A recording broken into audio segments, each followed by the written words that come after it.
coffee in the morning, gotta have the coffee. Wake me up, shake me up, dip me back on pussy. One sip, two sips, and I'm feeling so alive. Coffee in the morning, it's the best way to survive.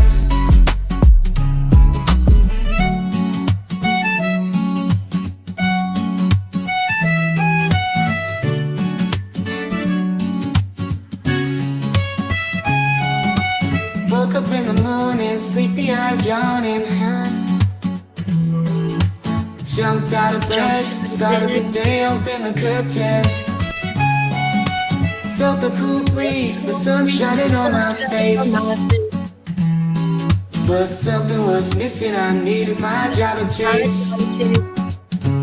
Give me coffee in the morning, give me coffee in the morning, gotta have the coffee. Wake me up, shake me up, dip me back on pussy. One sip, two sips, and I'm feeling so alive. Coffee in the morning, it's the best way to survive.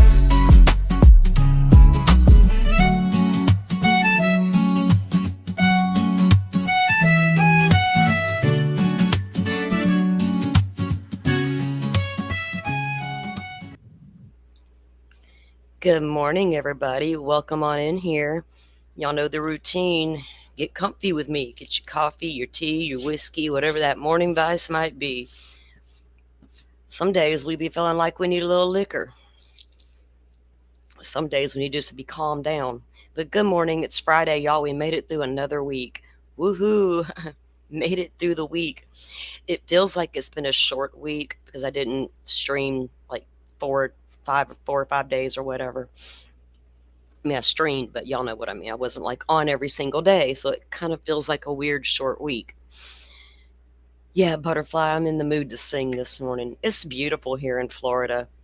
Absolutely gorgeous. The weather's cooperating and being good girl. It's nice and breezy out, yet blue skies and sunny, the way I like it. So I'm feeling good this morning. Maybe we can maintain that good weather all weekend. I hope you guys are having good weather. Nobody wants to have bad weather coming and raining on our parades and stuff like that. Not at all. Not at all. Good morning, Dolphin. Welcome in here with my mod crew. We're going to take a look at a quirky little funny story to kick us off this morning. Take a look at what all them vent people can actually do through the damn vents. Oops, there I go cussing again. What people can do through the vents in the prison and the jails is quite amusing. I wonder what else Brian Koberger's found out through the vents. I almost said something I probably shouldn't say. I forget I'm live sometimes and not chatting with my friends privately. Uh-oh. Forrest says, believe it or not, this is Thanksgiving weekend for us. Okay, it's Monday. I'll be doing a turkey for Sunday. Love some turkey. I do. I love to just bake a good turkey. I like them fried too. And then you know how it is when you eat all that turkey, that natural sedative. It's like, where's the bed? Yeah, Dolphin, I'm on my phone all the time. People think I'm rude probably because I don't ever tag them, but I don't know why it doesn't let us tag from our phone. It's ridiculous, right? Try to force me to carry around some laptop everywhere I go or a tablet. It's easier to carry my phone. It's ridiculousness. You'd think with all the technology they give us and availabilities that we can just tap, tap, tap. That would be one of them. Maybe we should all reach out to the YouTubes and be like, hey, we can't tag in our comments and we're not happy about that. Fix it. Sounds yummy, doesn't it? I'm never hungry, rarely when I start this stream, but you guys all make sure that by lunch, I'm like, see you peeps, I got to go eat.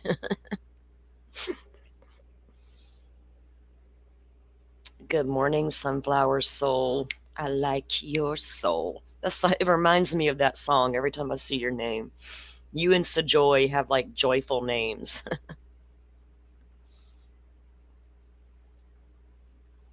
All right, guys. And we're also going to take a look at the appeal for Richard Allen. There's some new documents that came down, and the Supreme Court's playing ball with the defense there, or the appellate attorneys. So we're going to take a look at a little bit of the documents, a couple of news pieces we have on it, and just kind of like discuss that information. You will make me hungry. Is that part of y'all's job? Mm, yeah, I make myself hungry sometimes, but some days you're like in the mood just to eat all day long. You get through with one thing, you're like, what am I going to have next? Some days I'm like that. Some days I'm just like, yeah, I'm not going to eat a lot today. And sometimes I don't even want real big meals. I just want something simple. Okay, let's get started here. Let's find out what you can do through the vents of the jails. Have you guys seen this story yet? Let's bring it up. Because I laughed and laughed, and I thought about Brian Koberger being afraid of the vent people. And I'm like, well, apparently good things can come from the vents, if you call it that. I can't with these vent people. Okay. Can you guys even hear me okay? Because I'm not, there we go. I'm on the microphone now. I guess I was sitting here running with the PC mic.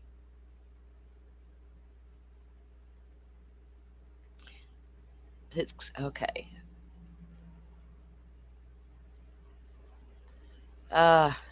We used to have this stuff at the kennel that I worked that we could order, and it was a sprinkle that you would put on the dog's food, and it helped with their allergies for their skin.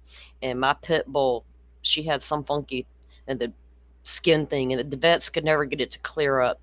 My friend's like, try this. I can't recall the name of it because it's been a minute, but the stuff worked. I was floored. It really, I don't know what all was in it, but yeah.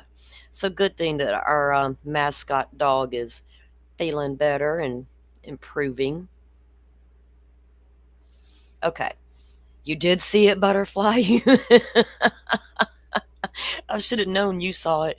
Okay, let me pull up the screen and we'll get started with the vent people. Apparently, it's a thing. Okay, here we go. Link has been a lot of things in her 30 years. Daisy Link has been a lot of things in her 30 years.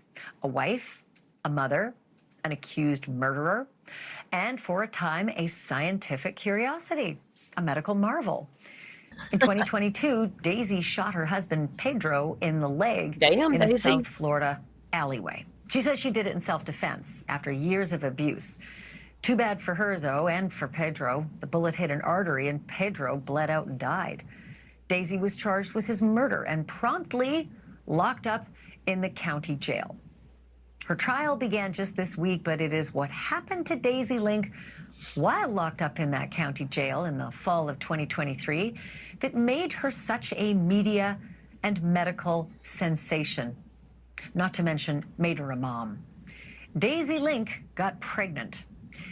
The thing is, she hadn't been in contact with men, and authorities found no evidence of sexual battery, guards and stuff. But DNA tests showed something that did make sense, that the father was, in fact, a fellow inmate. What didn't make sense is that he was separated from her by 2 floors. This is the baby daddy in question. His name is Juan De Paz, and like Daisy, he's an accused murderer. There's somebody for everybody, folks. De Paz's cell was on the 6th floor. I'm sorry. I was taking a drink of my tea. Ashley about caused me to spit that stuff everywhere. There's somebody for everybody, including murderers. Daisy's was on the 4th floor. And jails don't exactly have mixers, on Friday nights. So how on earth did these two even meet, let alone, make a baby? Corrections officials wanted to know the very same thing, so they got down to the nitty-gritty and they investigated. And now my colleague, Brian Enton, has gotten his hands on some video and some handwritten notes and phone. Y'all, I cannot keep a straight face. I'm going to have to mute out because I'm going to keep laughing. This story is so insane. Right, Dolphin? Bloom. Our heads are blown. What the hell? Calls that really tell the whole story. And you have to see it to believe it. The key to the mystery is an air duct. Here's the baby daddy himself sort of starting it all off.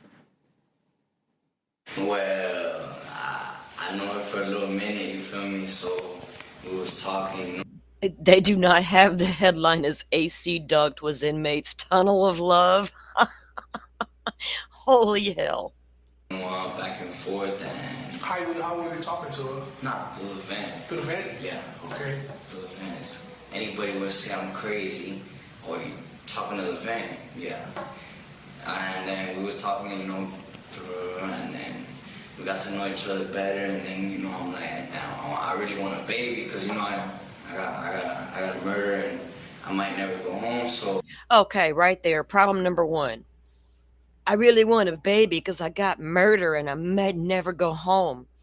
Who's going to raise that baby, sir? The lady you knocked up through the vent? Who's also going down the road on murder? Who the hell? We going to raise it for you, right? Oh, yeah, that's right. We are. Stupid fuck. So I'll pick it up from there. The two not only talked through the vent, but they ended up swapping notes through the vent as well. And we got copies of them. Here's one where Joanne writes, "My snuggle wuggle baby girl." You know, I wonder what kind of credit he gets for that in prison. Well, jail right now. Another note looks like a list of baby names. What? And Daisy says they were able to send their notes through the air duct on a cable that they'd fashioned out of bedding material. Oh, they didn't need the fishing strings through the door. They gonna tie the sheets together and chunk a note down through the vents. I'm gonna start trying that here at my house instead of going to my son's room, and I'm gonna be lazy and just chunk him a note through the vent. Did you get that note, baby? The hell? I cannot.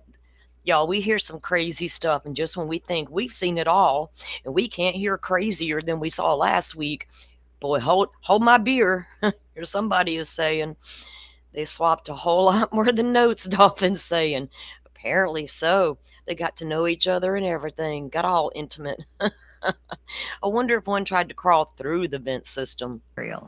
And one day, they realized that if they could pass notes back and forth, they could pass other things, more personal things, such as Joanne DePaz's semen. Stay with me. Ew. DePaz would later tell a reporter, and I will quote him, "I put the semen in saran wrap every day, like 5 times a day, for like a month straight." We're saran wrap. So when your lunch or breakfast tray come in and what was a muffin wrapped in your saran wrap, and you gonna save it for later to wrap up your junk. Ew. Great. And then sent it down the line to Daisy on the 4th floor, who, in her words, administered it with a yeast infection applicator. What? So yeah, I was creative. wondering. Before this, Okay, I was wondering how she did it because I heard her say, and I think they're gonna show it in this clip, but her talking about putting it in her. And I'm thinking, what did she use? And how, right? Firefly, we need to know how this was accomplished. Damn. It was all common knowledge. The pair even discussed their plans on the phone. What? Remember, they'd never met face to face. So have a listen to that conversation. So you think you're pregnant? Hey, I don't know. I started having my period. Irish Amy. You think that work? I don't know. If probably, I'm telling you, I was supposed to have my period. I don't know. Damn, Dave, have you been doing it for real? I swear to God on my kids, I do it every time. Every time. Real, for real, like... I swear to God on my kids. Did you swear to God on your kids the day you shot your husband dead in the alley? Oh, I'm a little shocked by these people. I swear to God on my kids. Baby girl, if you cared about them babies, your ass wouldn't be sitting in jail. And if you was afraid of a man, you wouldn't have been in an alleyway with him to shoot him. You'd been calling the cops or somebody for help. Deep, like, in there? Yes. You make sure it's in there? Yes, like somewhere. Because real sperm's supposed to be in you, then shoot out like a water hose. It was definitely in me, all the way in there. I did it every time. Okay, I did hear the laughing. I'm going to ask about that in a minute. But if your head is spinning right now, how would you like to be Daisy Link's mom when her incarcerated daughter broke the news to her by phone? Oh, we have that too. Take a listen. What? What's she gonna say? By the way, Mama, I got another one for you to raise. 24-hour lockdown because I'm pregnant. You're full of I swear to God. You're full of This is shocking. What do you mean? I'm gonna sue. I'm gonna get out. You know how much I could sue them for? This is all planned. I can get out now. If they would have let me out of the Arthur hearing, I wouldn't have got pregnant. You know what? You're stupid. Don't talk on this phone. Tell her, Mama, because she's gonna try to claim that she was raped in there by one of them corrections officers and sue the county jail. I betcha. How are you gonna sue the guy that sent it to the vent? No. You're going to sue the county and claim something happened that didn't. But your dumbass don't know enough not to talk. Okay. You catch that last part? Not the one where she says you're stupid. She says don't talk something on this phone. Shit. Whether this baby was a love child or a miracle or both, mom-to-be was also hoping, it seems, that it would be her get-out-of-jail-free card. P.S. Daisy and Joanne's baby girl was born in June of last year. Wow. And is now living with Joanne's mother. Thank you for watching. Wow. Of course, they're not going to raise it. I heard. So everybody, he's sitting over there in his jail pod, I guess, talking to her on the phone at her jail pod. Or he's got out and his buddies are all sitting around while he's talking to her, but they're all laughing. How many people knew what they were doing, right? You can't keep that kind of thing a secret. Look what I just did. It's ridiculous. So we thought that, the vent people was a one-off with, the prisons. Apparently that's what they do. And Koberger's finding that out. But apparently you can get a whole lot accomplished in the vent system other than yelling freak of nature through there at somebody. Goodness gracious. Well. Y'all don't be, if I hear a noise coming through my vent like someone's talking to me, I'm about to pick up the phone and call for assistance. I might need to be evaluated. I think I'm hearing voices. I'm not sure. Can y'all come check my vents? That's going to be the 911 calls in the future. Can you please come check my vent? I think the vent people escaped from prison. They're saying very strange things to me. Worse than Monica and her toothpaste. Right? No baby shower, no cigars. Straight to prison, sir, ma'am. And then poor kids, we know you're swapping stories as you get older. How did your parents meet? Well, I'm a vent baby. You have them test tube babies that came out all them decades ago. Now we got vent babies happening. Poor little things. I can't get past some of these grown people living in this world where babies don't matter. They're pawns in their game most of the time. People out there breaking the law, living large, and in charge and just not caring about their world or them or anything around them. Children are just a pawn in the game. I'm going to have me a couple more, see what I can get accomplished. You know what I mean? It's ridiculous. Society is like, we're sick of it. All right. There's a conversation I want to have, and I don't know if it's really a conversation, if it's just me getting something off my chest. And oh boy, I'll try to be good. I'll try. Let me check something really quick here before I get into that. Oh, wait. We have 2 new documents in Idaho. An amended order unsealing, redacting, and or maintaining sealed status, and an order unsealing, redacting, and or maintaining sealed status. Okay, so we're going to get to those in a minute, but this might be a good way to open up this conversation since I chose to look there. I have felt some kind of way for a while about true crime creators. If you're not here to discuss the elements of a true crime case, why are you here? And I don't need the morality police coming in hot, or the people with integrity, or those who think that's what they are and they claim that's what they are, and blah, blah, blah. So when you come out here onto the YouTube streets and you consistently start out with, I'm here for the victims, are you? Because in reality, we all should be. Without a victim, we don't have a crime. Without a victim and a crime, we don't have a suspect. We have no defendant. We have nobody found guilty or innocent to stick in or out of prison. So it all starts with a victim, doesn't it? Now, sometimes victims knowingly and unknowingly put themselves in really bad positions. It happens. Sometimes they're completely innocent and didn't do anything at all except to out there living their life and existing peacefully.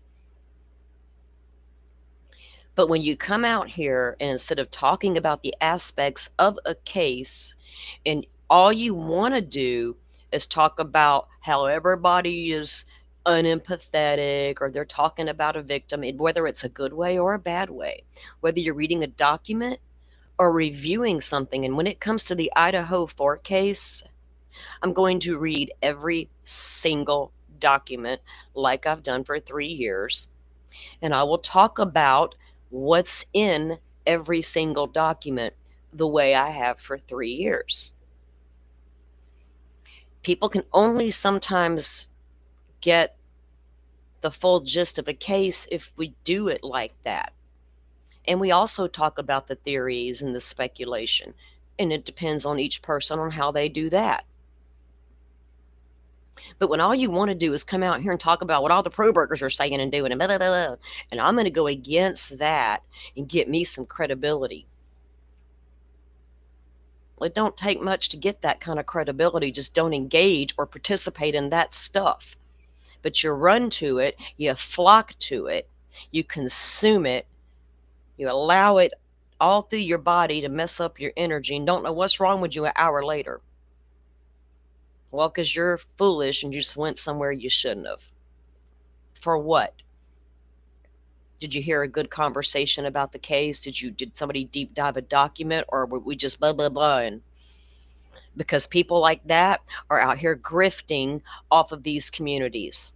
They've been doing it for 3 years on the backs of the Idaho 4 victims, not Brian Kohberger. And I'm so fed up with being told, you shouldn't talk about it. Why? Who am I going to upset? Who? The family members who probably aren't watching my show? And if what we're saying on YouTube bothers them so bad, why are they watching? I don't go consume what will bother me later. But when your end game is to make money off the people because you're pulling at heartstrings, you're fake. You've been fake from the day you entered the building, and I knew it. I tried to warn, and it fell on deaf ears. Why? Because a couple of people, creators, accidentally, or didn't take the time to get to know somebody, or just always sees the good in everyone, because that's the way we should be. And then you expose communities to the devil in disguise. Watch me run across the country and be boots on the ground for a case that literally has ended, and we've seen thousands of photos from. Y'all might give me some money if I do, right? Oh, I know. Let me run across the country and talk about building dog kennels in some random spots that ain't gonna never exist.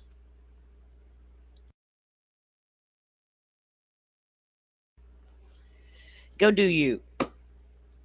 Give you money, who do you want to give it to? It's not my business. But the people who are coming out here and screaming at the rest of us because we did a video or we read a document or they're talking about a roommate or they're talking about a survivor or they're whatever. I would talk about Brian Koberger all day, every day for 4 or 5 hours if the state of Idaho would give me a freaking document to read. No, they'd rather release all these videos of the victims and survivors for everybody to talk about. I don't see anybody calling out the state of Idaho on that bullshit. And if I was the parent of a victim, I would be filing suit to release every damn thing you got on Brian Koberger. Everything down to the moment that man was arrested on videotape. Where is it? Why are we not having an outrage discussion about that? Where's the outrage? Oh my God. We better see a knife sheath in a picture. I better see Brian Koberger's arrest video at one point because I'm getting kind of sick of it. But I'm really, really, really, really sick of grifters and accusing anybody who talks about a case as you're a grifter. You talked about the case. Get the hell out of here. Get out of true crime. You're here for the wrong reason. I could get really a lot worse right now because when it comes to the Idaho for victims, that will get me fired up each and every damn time. Because I've heard all the nonsense for 3 solid years. But what irritates me more is not what the pro-burgers are saying out there on the YouTube streets. I've been knowing what them fools are saying. It ain't never going to change. But what I don't like is Nina coming in hot with all her digging and information she found out and accusing everybody of stealing her stuff and needing more money for her cross-country trips. Hitting people up left and right behind the scenes. Those are the kind of people you should have been watching the whole time.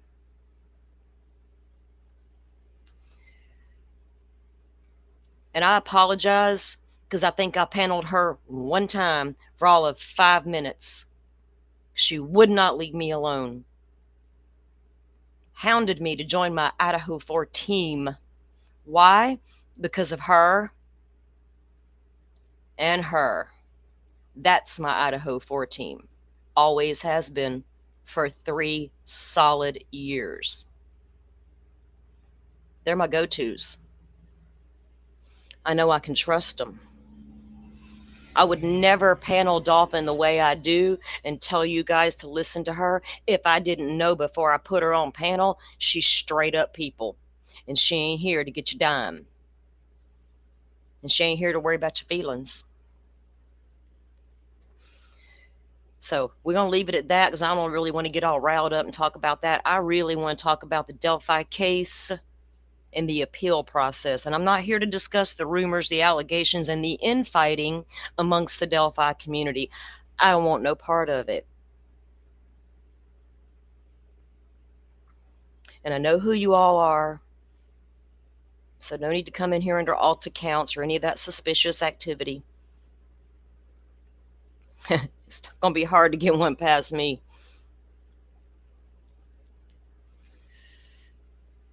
It's going to be real hard. And from now on, when my gut's telling me something and my friends are being duped again, I'm coming out and I'm saying it every time, loud as I can possibly say it. Right, Dago? I've done it before. I'll do it again because I ain't scared. I'll dox my damn self before I sit here and watch some idiots in a Discord get behind the doors. Oh my God, we got to go dox Salty. She said something bad about somebody. Okay. Hit me up. I'll tell you who I am. Maybe. You may get an alias. Who the hell knows? I'm in true crime. I don't trust nobody. One may be a little more empathetic than the other too, because that's what keeps us grounded, though, right, Dolphin? Me and Dolphin get out of sort. She's like, girls. Anyway, y'all know I tell y'all every day to be safe on the YouTube streets, and I mean it in the best way for this community. You cultivate a good community, guess what happens? They just come naturally. They do. And if you start going out on the crazy train and you're making these crazy little thumbnails and you're talking smack up here that you don't even believe, that's all fake.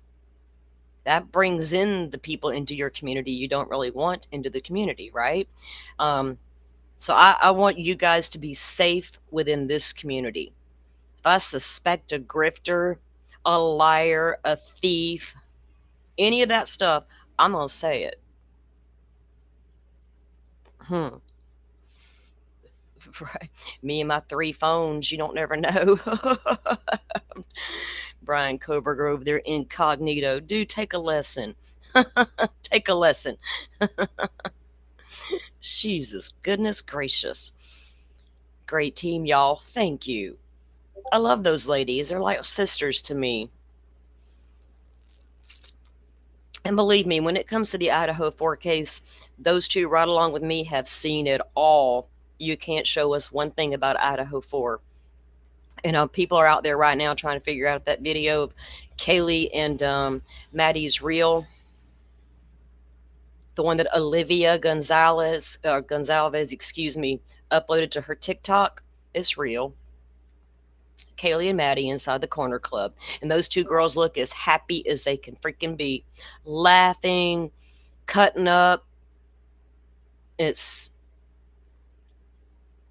I want to say it's sad, but in a way it's bittersweet. Because you know what's going to happen soon at the hands of Brian Koberger. The guy we're not allowed to talk about, can't talk about the victims, the survivors. Oh, wait, nor the guy who did it.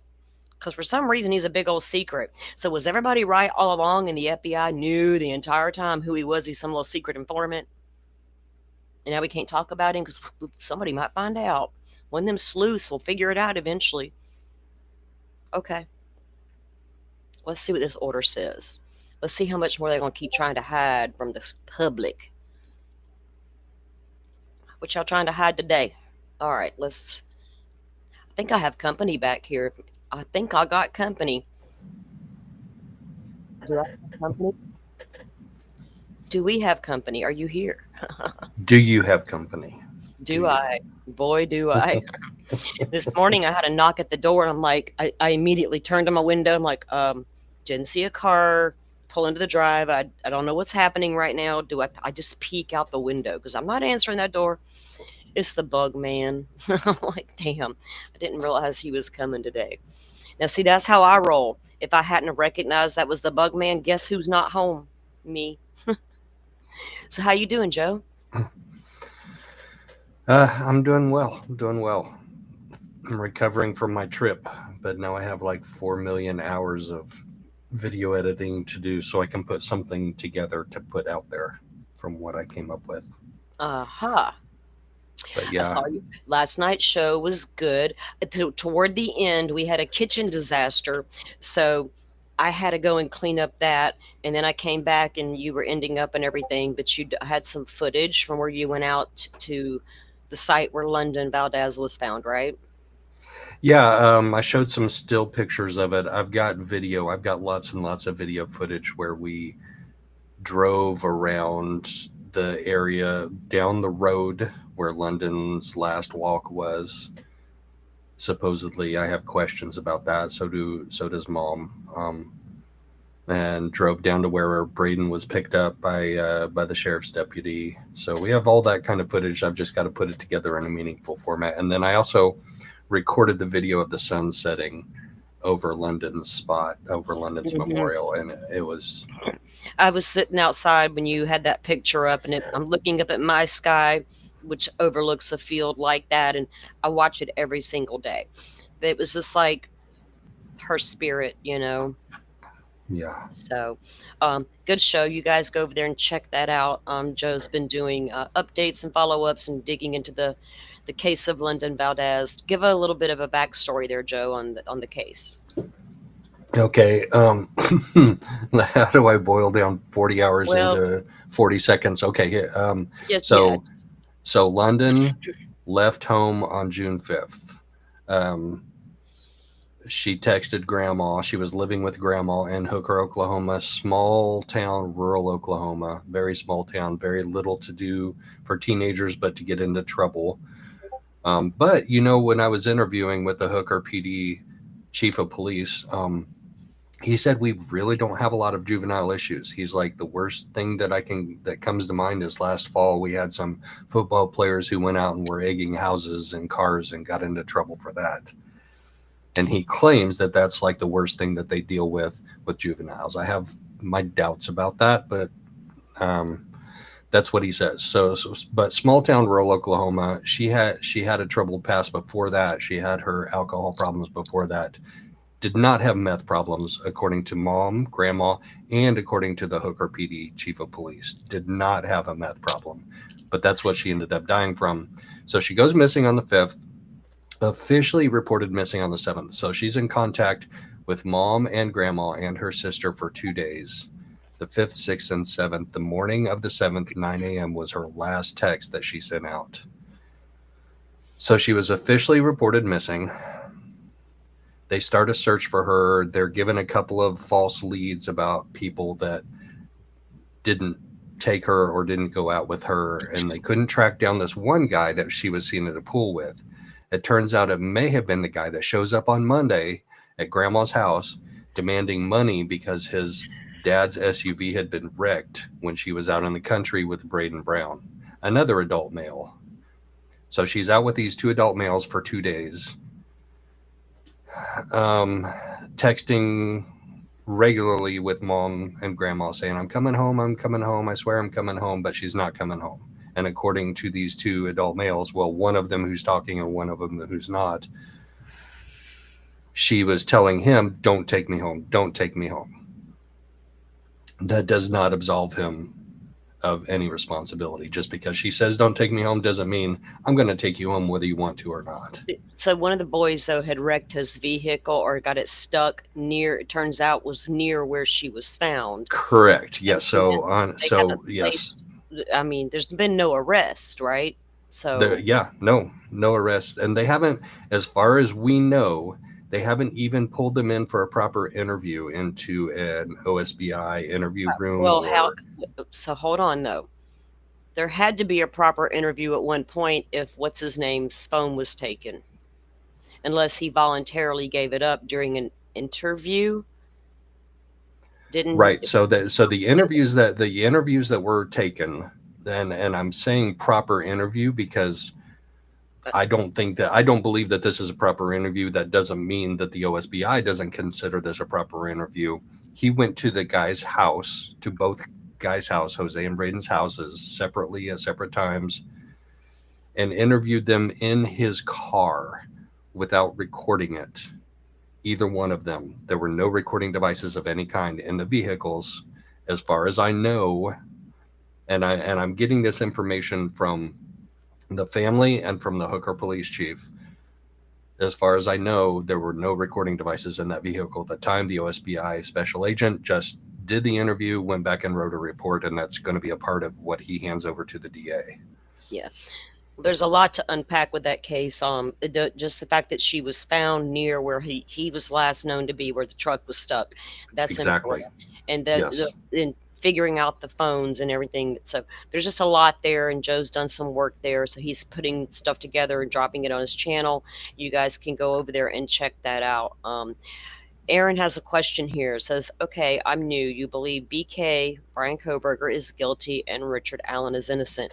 I believe Kohberger's guilty. I have believed it all along, and I've always said that. He also said he did it, and he wasn't drugged or forced or any of that stuff, and gave up his right to appeal. Rick Allen, I couldn't tell you if he's guilty or innocent. I have never made a decision, and I won't make a decision.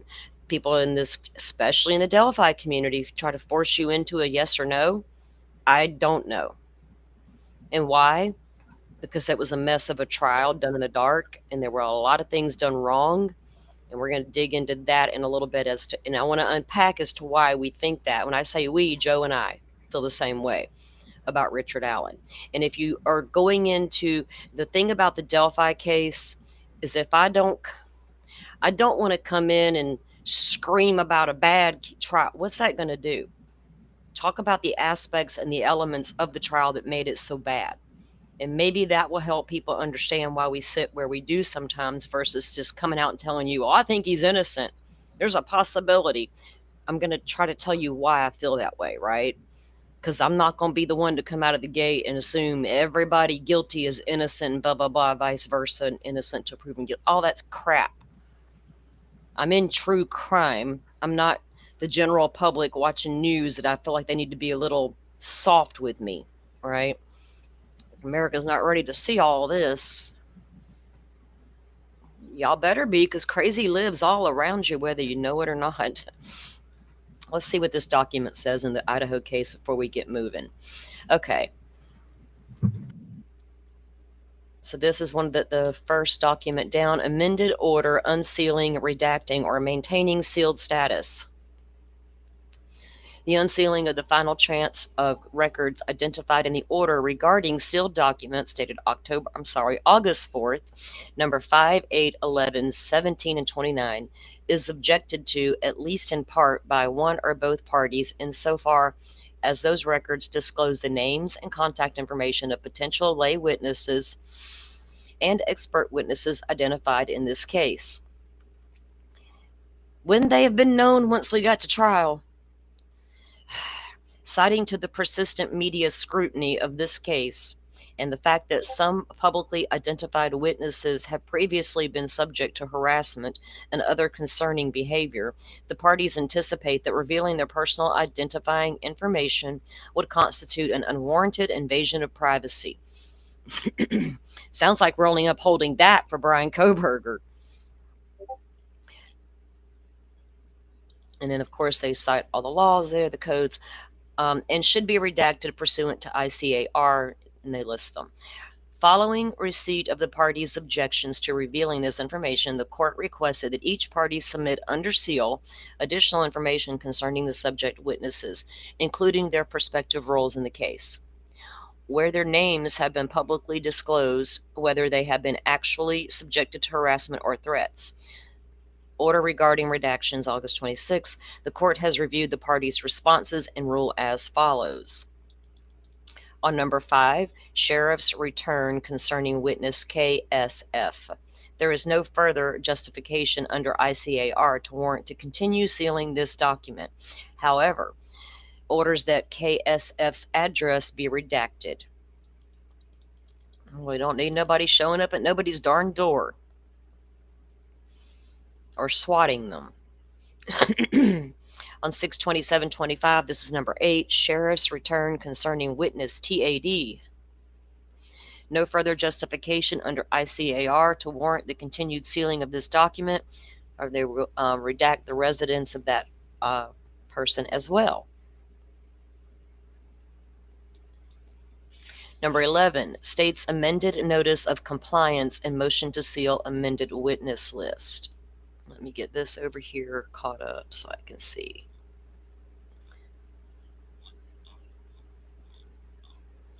Okay.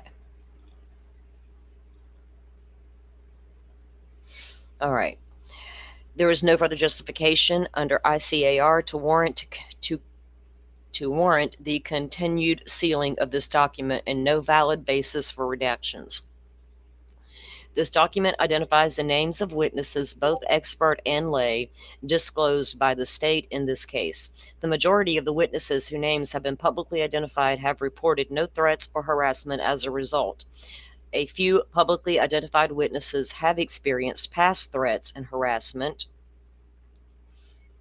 I wonder if they've reached out to these witnesses and asked them any recent information.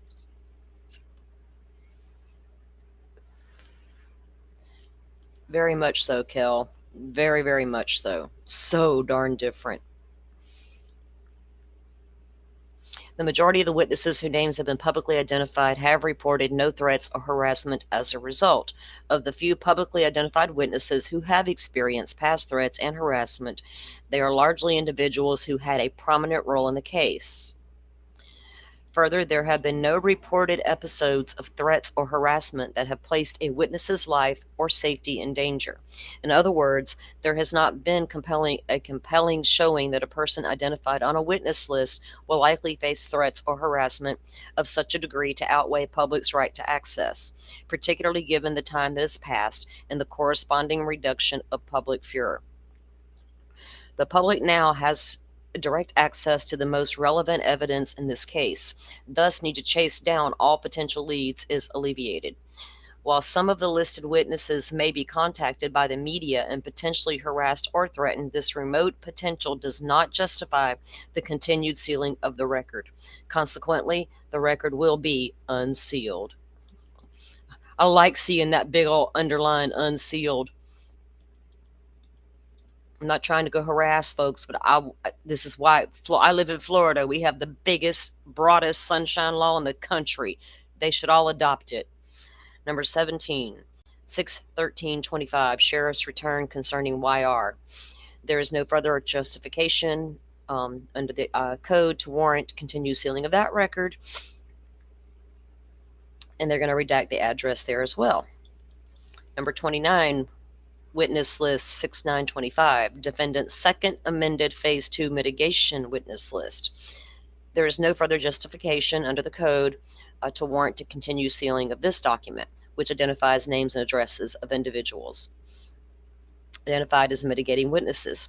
For the same reason identified in number 11, redactions are not warranted. The individual's names, with the exception of CE, whose health condition may render her acutely exception of CE, whose health condition may render her acutely susceptible to adverse effects from the potential of threats or harassment. Where her full name, what? That is weird.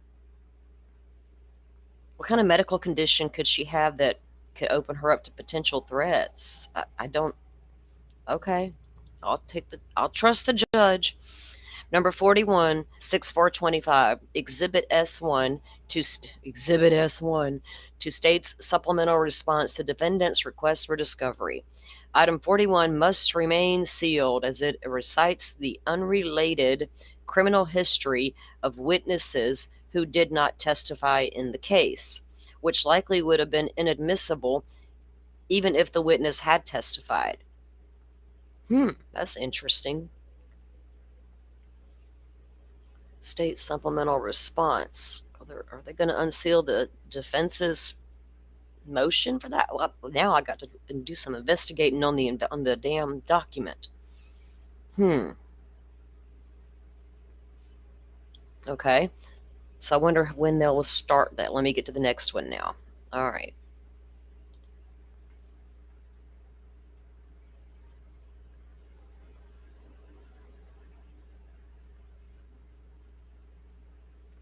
Jeff.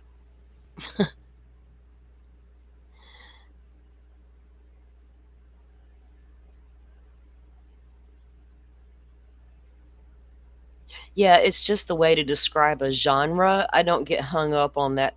I try not to, because there's a lot of stuff in this world to get hung up on. So should we call it crime or just true crime because it really happened? So it's just a term to describe a genre. You know what I mean? But yeah, they are lives. And people, it's forgotten sometimes. We get caught up in discussing things and theories, but I don't just run out the gate trashing a victim because I've spoke about a victim or read about something in a document. You know what I mean? That's not, when I reviewed Dylan Mortenson's stuff, I don't think the girl did a crime, but I can't sit here and pretend the girl ain't a little flaky. That reflects back on me that I'm living in the dark and in a world where everything's supposed to be peachy, pretty, and butterflies at all times, when life is so not that. It's incredibly messy, and sometimes things are just what they are, and we should be able to discuss those things without people getting bent out of sorts, right? Yeah, we're good, Aaron. You're not good. I like having these conversations and talking to you guys. That's what it's all about. All right, let's pull up that second document and take a look at it real quick. It shouldn't be long either. But I haven't even went down the list to see if they actually put anything in it yet without redactions, the ones they're talking about here. Okay, let me get the screen up where you guys can see. Okay.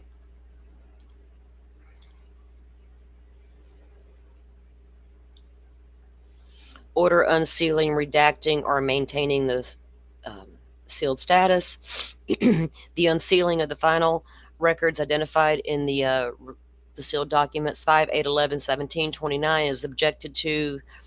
Let's see. This is more of the same. This is the same one I read. KF said, let it go down. Yeah, I accidentally pulled the same one back up.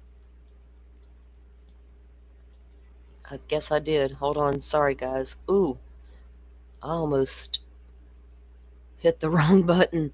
Hey, if I hit the wrong button, I'll see you guys when I see you. If I can find my way back to the button. It happens, doesn't it, Joe? It sure does. Oh, yeah. Last night, StreamYard just gave me fits. I rebooted twice, and it wouldn't give me access to my microphone and my camera. Yeah, like I would get into StreamYard and say access denied to your devices, and I'm like, what the, what? Like, I've streamed. How many times have I done a live stream? a StreamYard bunch, but StreamYard is. So did it disconnect? I don't know what your issue was either, but it was messing with you. It was like, watch me mess with Joe. Okay. But I haven't used StreamYard in so long. And when I did a few months ago, because my restream was down or whatever, so I was like, okay, well, I'll just go use my StreamYard. I darn near forgot how to use it. I haven't used it in so long. Okay. This is the order unsealing and redacting. This is the second document that we didn't look at. The unsealing, let's see. They're pretty much the same. Okay. YR, let's see, no further. They're all going to be the same. They're just going to redact their addresses. And so I was looking at the footnote there real quick. But so that's what they've got down now. Let me take a look real quick and see if they dropped anything that they actually unsealed yet. They probably haven't yet.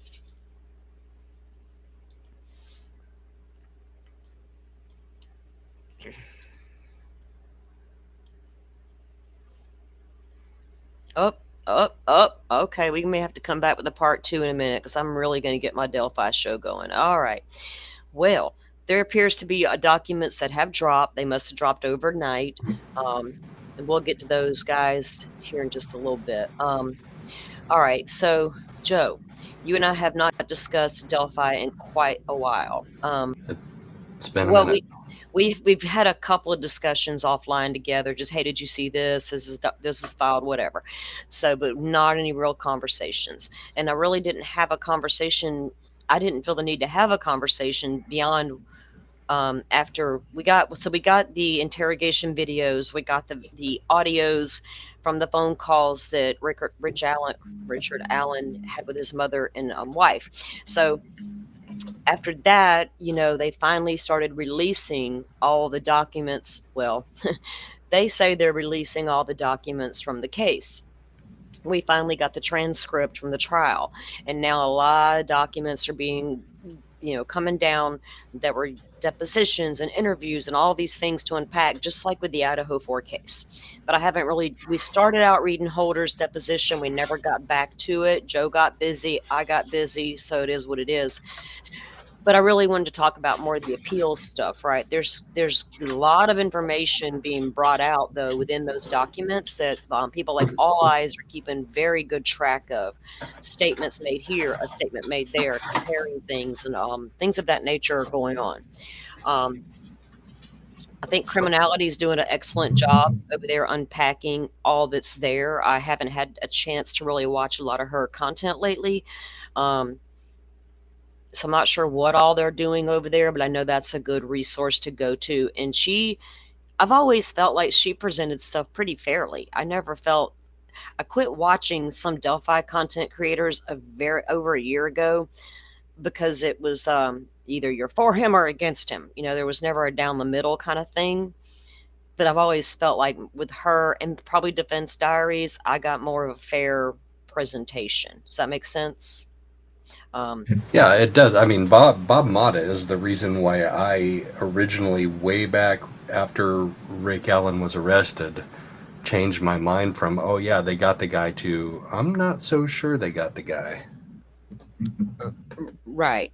And that wasn't because of an opinion that he came out with as a defense attorney. I would try this. That's based on opinions we all, and I was right there with a lot of that content, reading documents. The same reason I even started in true crime was to present documents on the Idaho court case. That's what my whole purpose for TikTok was. Because I got tired of hearing it don't make sense, make it make sense. Well, here, read it for yourself. And if it doesn't, go get a dictionary. I don't know what to tell you. But we base our assumptions off what we read in court documents, not what I saw on somebody's live stream and went, oh my goodness, that's provocative, right? There was a lot of that out there too, don't get me wrong. Good information to be had. But we based it coming out of what was in the documents. Right. And what wasn't coming out in the documents. For real. What wasn't coming out, and which is now going to lead us into the appeals process. Now, Judge Fran Gull made a lot of crazy decisions, for lack of a better word, that people just did not understand. Not even legal analysts, right? Attorneys would be like, what is going on here? And there was at one point when she put documents into the docket, and then she ordered them to be taken back out of the docket. Excuse me, ma'am, who does that? The Supreme Court was like, what did you do? You better put those right back in there, ma'am. And she did. But she always made these, her rulings seem to walk a line, in my opinion, because if you make a really bad ruling, it's going to come back to bite you in the butt upon appeal. So did she feel like she was making all of her decisions based on the law? Or did she allow her feelings to jump in there? Oh, like that one time, they filed a over 100-page Frank's motion. You know, that big Frank's motion. Everybody in Idaho was like, oh, Ann Taylor's got a Frank's motion. And the judge was like, well, is that a Frank's motion? He read it. And he went back to Ann Taylor. He's like, ma'am, you need to change this, this, and this if you need me to get this somewhere on a legal standpoint. You got to have some basis. Judge Gull says, oh, I'll give you guys an open hearing, and you can bring a camera in to watch me fire Rick Allen's attorneys. That'd be the only time I let you in, is the day I fire his attorneys. Oh, wait, Supreme Court says they get to come back too. That's how that went. And then when she got the Frank's motion, she didn't read it. She said, I didn't even read it. Motion denied. How can a judge make a decision on a document filed under a court of law that she never read? And then comes out and publicly says it. Could you imagine Judge Hippler or poor Judge say, well, I just scratching their head and face palming, well, I didn't even read it. The YouTube streets would be on fire right now. Kind of like when Rick Allen got tossed into the prison, within weeks of arrest. The internet would have burned down if Kohberger had been sent to prison just like that.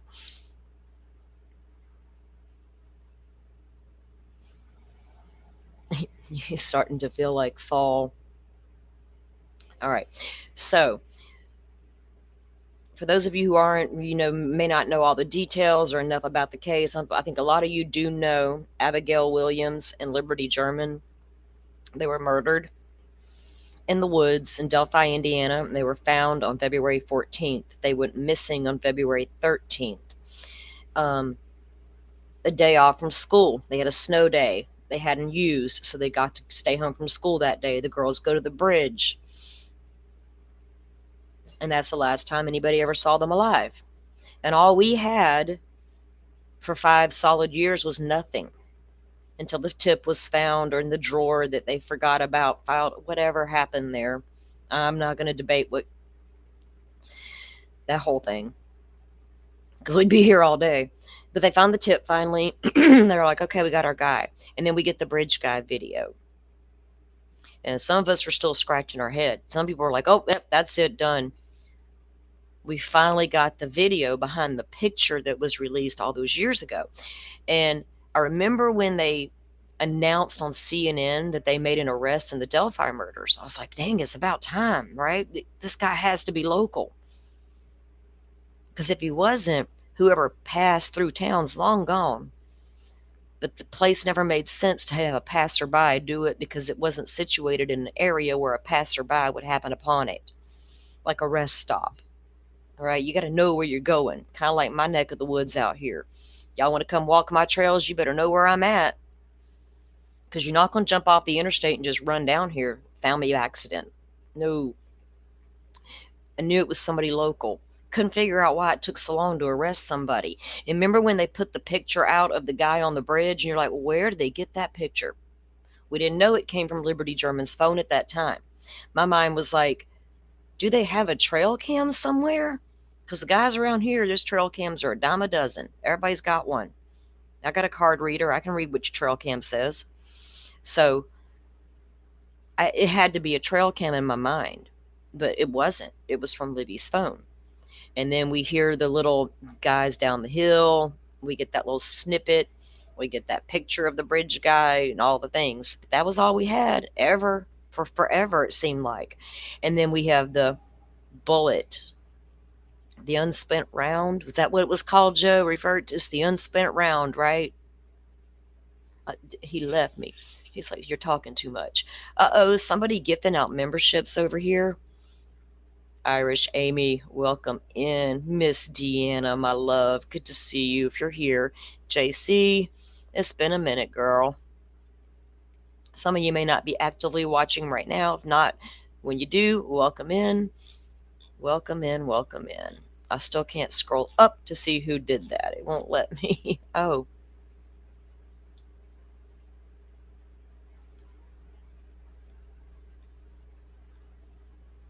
That was Forrest. Forrest did that. That is Forrest. I just now Yep. see it. Now it's finally catching up where I can see. The only thing that bugs me about StreamYard is their chat thingy. Oh, look, I think I can show it on. It's supposed to be that. Why does that annoy me when I do that? Guys, does that ever annoy y'all when y'all are in a live stream? I've always wanted to ask people. I don't know. It's kind of distracting to me. Like, I can see the comments right here. But thank you, Forrest, for gifting out those memberships. We appreciate it, and welcome in, everybody. Welcome in. So I'm going to start by reading an article because it comes from a local newspaper there out of Carroll County. I always like to get the local vibe, kind of like the Mountain Eagle over there in Letcher County. Are we bought and paid for, or are we true journalists? We'll see. Don't come out here and pretend y'all ain't told to keep a story quiet sometimes for the good cause and you agree to it. Don't tell us that that don't happen. I can bring somebody on that can tell you that it absolutely does, with firsthand knowledge and receipts to back it up.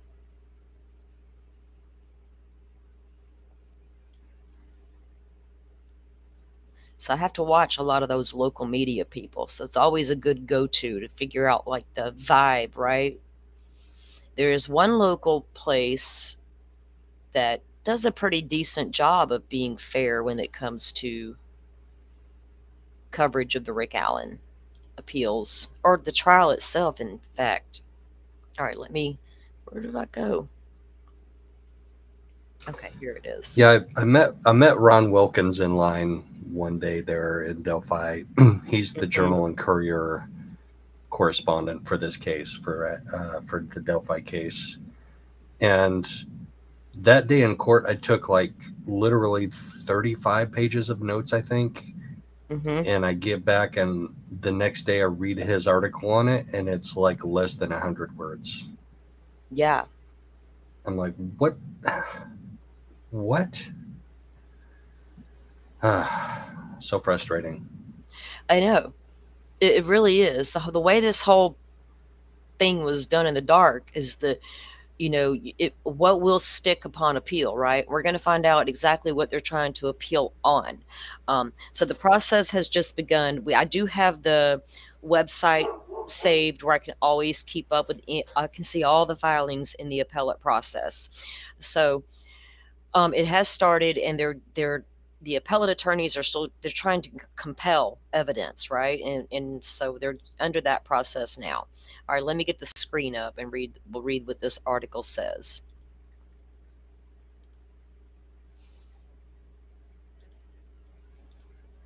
Okay, so again, this come from the Carroll County Comment. Appeal to focus on warrant third-party suspects. Attorneys seek new deadline and exhibits. Third-party suspects, you don't say. We have an update on one of those. Okay. He hasn't had any interactions with law enforcement, has he, by any chance? One of our alt suspects? Mm-hmm. Oh, yeah. Mm-hmm. No, that guy's In clean. a That guy's clean as a town. whistle, dude. I lived in and around that town for many, many years, and him living there does not surprise me at all. And that's all I'll say in that regard. All righty. Richard Allen's appellate attorneys are shining light on issues that they may raise in his appeal. Allen was convicted in November of 2024 for the murders of Abigail Williams and Liberty German. He was sentenced to 130 years in the Indiana Department of Corrections. He has since been transferred to where? Oklahoma, Joe? In an October. Yes, Oklahoma. And Kathy has not even been granted access to him yet. No. And now his appellate attorneys really are going to have we really don't know why there's a lot of speculation out there, but we do not know why Rick Allen was moved. People are going to tell you he wanted the move. Some are going to say, oh, it's nefarious. I have no idea. It's officially, it's quote unquote protective custody. Yeah. Well, he's been in protective custody since the day he was arrested, apparently. Right. And imagine I don't know who they're protecting him from. The vent people? Right. Rosie and Baldwin had hell of a time meeting with him when he was down in Terre Haute, because that's where he was first held, right? And then he got transferred to Westville, and they had a hell of a time getting there too, because that's not an easy drive, especially for Baldwin. And now he's in Oklahoma. How the hell are his attorneys supposed to meet with him? And why does it feel like every time this guy went to a prison, it was further away from attorneys? Right. How does that even make sense? I just made that drive, and honestly, probably the drive takes about the same time as it would to fly there, because when you fly, you need to get there like an hour and a half ahead of time to get through security and all that stuff. And then you got to go rent a car once you land. And between that, so if you drive it straight, and I'm not sure what prison he's in Oklahoma, but it's probably at least a 6, 7, 8 hour. Okay. So it's halfway. So it's 7 hours to Kansas City, which is at the Missouri-Oklahoma state line. So that's 7 hours just to get to Oklahoma. It could easily be another 2, 3, 4 hours after that to drive to his prison. Mm-hmm. It's insane when he's going through an appeal. That's insane. It's like, were there not other Indiana prisons? What makes Indiana prisons so bad he can't stay in there? I mean, y'all can't keep him safe no matter where you put him? Hell, if they can keep Brian Koberger and Chad Daybell safe, I'm sure they can keep Rick Allen safe. I don't get why he's such a high profile, high risk. Everybody wants to, nobody likes the bad guy, especially kid killers. They catch hell. But out of all the defendants we talk about, he's the only one that went straight to prison, never to see the light of day again. So it's weird. And they keep making him go further from attorneys without explanation other than for own protection. From what, we don't know. All right. The attorneys also stated they are still considering the denial of the motion to correct errors filed in January as an issue. Thank goodness. In the motion to correct errors, the defense cited an alleged confession by Ron Logan in May of 2017 while he was housed in the IDOC.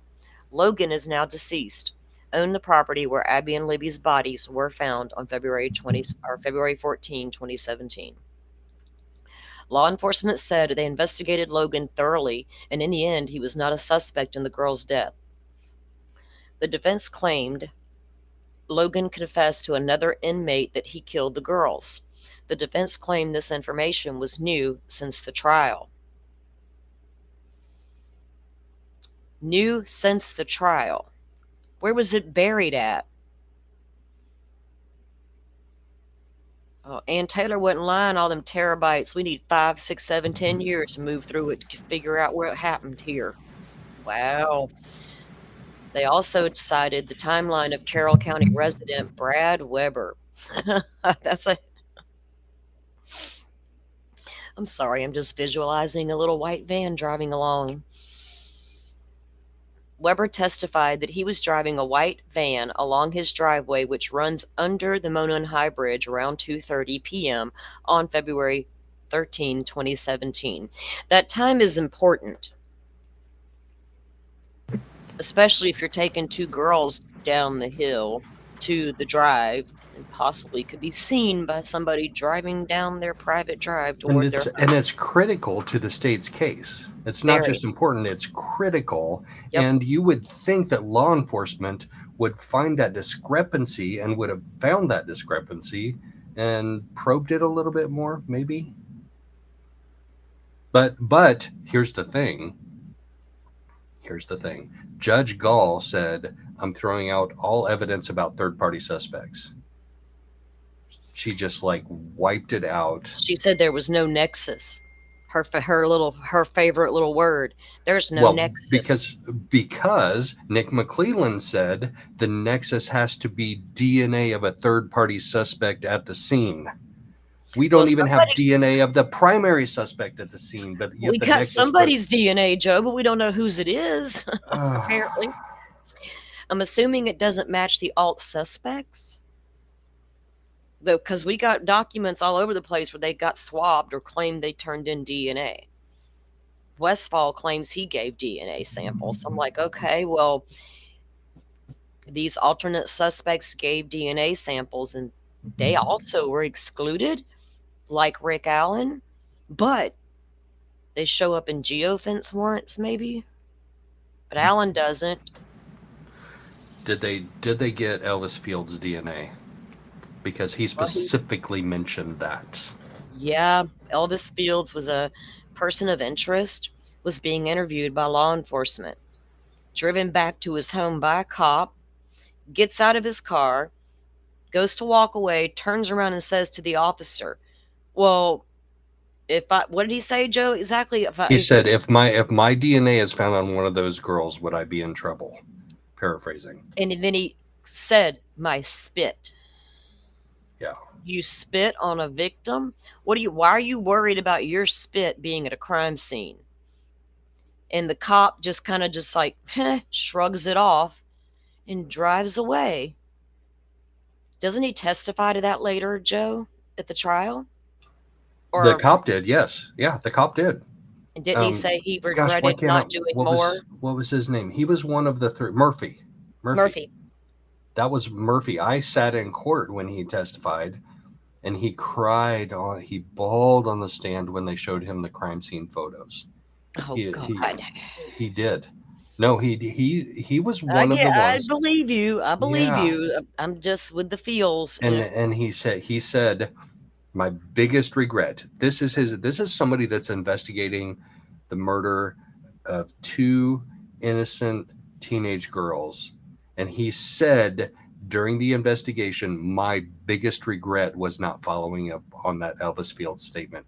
He just drove away. Now, if you're a cop and you've got a guy saying that to you, well, if you find my DNA at the crime scene and I can explain it, am I still in trouble? That's not a red flag as a cop to compel you to ask more questions or write a report and he stated this, we should keep an eye on this. Who knows? But yeah. So Apparently, none of their DNAs matched either. But did they get I the don't. DNAs Did of all their they kids? compare it? Did they Yeah, exactly. Did they compare it to his? Or Did they even test the DNA once they obtained it? Or like they that? just say That they would did? be my thought. So I miss some things as an investigative reporter. I think that's what I'm kind of becoming. I miss some things from time to time, but I am not a law enforcement officer in charge of finding out who's guilty for something. But my mind would immediately go to, hey, would you mind coming in and giving us a DNA sample? Well, that's kind of protocol. When you watch yeah. criminal cases for 40 plus years, you're gonna ask them, "Hey, do you mind giving your DNA? Do you mind giving me this? Do you mind?" And if they say no, no, no, then you got to go get a warrant. That's how the game is played. But for a cop to make a mistake like that is ridiculous. You don't even have to be a cop to know that's inexcusable. Why would so if you're going to ignore that sort of thing being said in this case, how many cases have you botched because you ignored a statement? That's weird to me. It's unacceptable, and I don't know how to sugarcoat stuff like that and make it sound pretty or accidental. And I don't need a grown man, an investigator, crying on a witness stand when he is shown horrible pictures to pull at the jurors' heartstrings. Sorry, as a defense attorney, I probably would have had a problem with that one. They call me cold-hearted, but I'm in the middle of a trial, and this affects my client's They did life. have a problem with it. The problem is that Judge Gold didn't have a problem with it. Oh, she don't have a problem with nobody, but she might here in a minute. She might here in a minute. Y'all just think that, oh, what's her name, Bev, was the problem. Bev just got on your nerves like that irritating ant. I need to turn her ceiling fan off because it's ridiculous. During one of Alan's confessions to his IDOC psychiatrist, he claimed he intended to assault the girls sexually. But while under the Monon High Bridge, he saw a white van that spooked him. Funny how Gray Hughes knew about that white van long before anybody else did. Oh, wait a minute. He was communicating with Rick Allen's private state-assigned psychiatrist in a Facebook group. Can't make it up. Am I wrong, Joe? That's insane also. This whole thing is insane. Yeah. Is it cool to have a expert? I mean, they're over there not wanting to put the names out of the experts in the Idaho case. We're going to get the name, but not the address. That's cool. But here we have a professional assigned to take care of Richard Allen, medical, and she's out here living large in the Facebook groups telling people to go watch Gray Hughes. Well, there's a reason she doesn't practice in Indiana anymore. Yeah. there's a reason she went back to Illinois and was like, yeah, I don't practice in Indiana anymore. And let's not forget, this is the doctor who he began to make all his confessions to while she's out there living large in the Facebook groups and participating in conversations about the Delphi case. Mind made up much, ma'am? How professional were you? I think if I was the defense attorneys, that right there would have been a huge problem for me. And I think I would have went down that road in that angle. You did, that's so unethical. And to find out later you're treating this man against his will with Halidol injections, not just a tablet, go calm down, sir, an injection. Involuntarily injected. Involuntarily. And when they inject it, we're going to work immediately. Lights out, Bubba. Now you don't know what's going on. And you can hear that in Rick's phone calls with his wife, the things he says, how he doesn't know what's going on.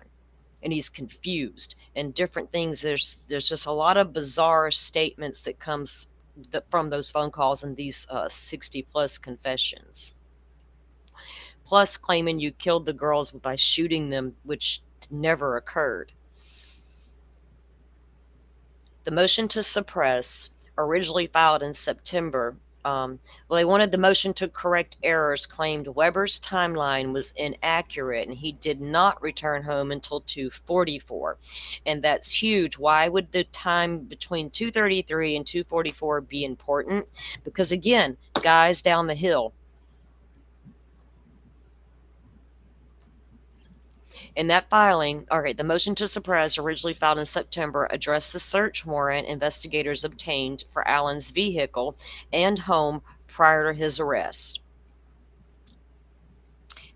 And Holman loves to go around Cop of the Year and tell everybody how, well, I knew he was the guy when I offered to pay for the damage to his home, and he says back to me, oh, it don't matter now. It's over. That was what made you think you had the right guy, Holman. It's over now. You done destroyed my house. I'll pay for it if you want, but the damage is done.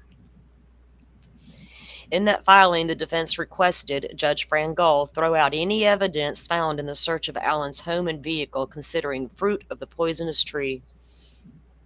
That's hard to get done. Ask Ann Taylor.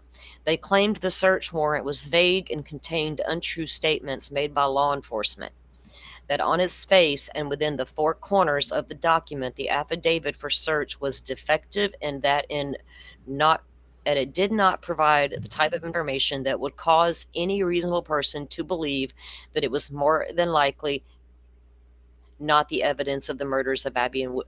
So when they applied for the search warrant, did all they had at that point in time was a tip by Dan Doolin? And it wasn't even a tip. It was like, let's quit using that word. It was a statement given to Dan Doolin by Richard Allen about when he was at the bridge, what he was doing, what he was wearing, the time frame. And then you had the bridge guy video. That was literally all they had to get that search warrant on. Was that enough on a legal standpoint? So I'm thinking, was that even enough legally? Apparently the judge agreed back then. Oh, wait, that's the judge who recused himself immediately because some kind of danger. Right. And supposedly, reportedly, the judge helped Liggett write that probable cause affidavit warrant. And you are not supposed to do that. The judge is not supposed to help the law enforcement officer write that PCA. And then he sends him to prison for protection and then says, oh, wait, now I want off the case, please. This is dangerous. And the media, social media, the bloodlust of the public is what he cited. Our bloodlust scared a judge so bad that he didn't want nothing to do with this case before it ever started. I will say that makes sense because it doesn't. That's weird. He had a couple of threats, he said, or something. Well, then go through your emails, police, and find who threatened this judge and go knock on their door and the little fancy arrest warrants. Then on its face and within the four corners, okay.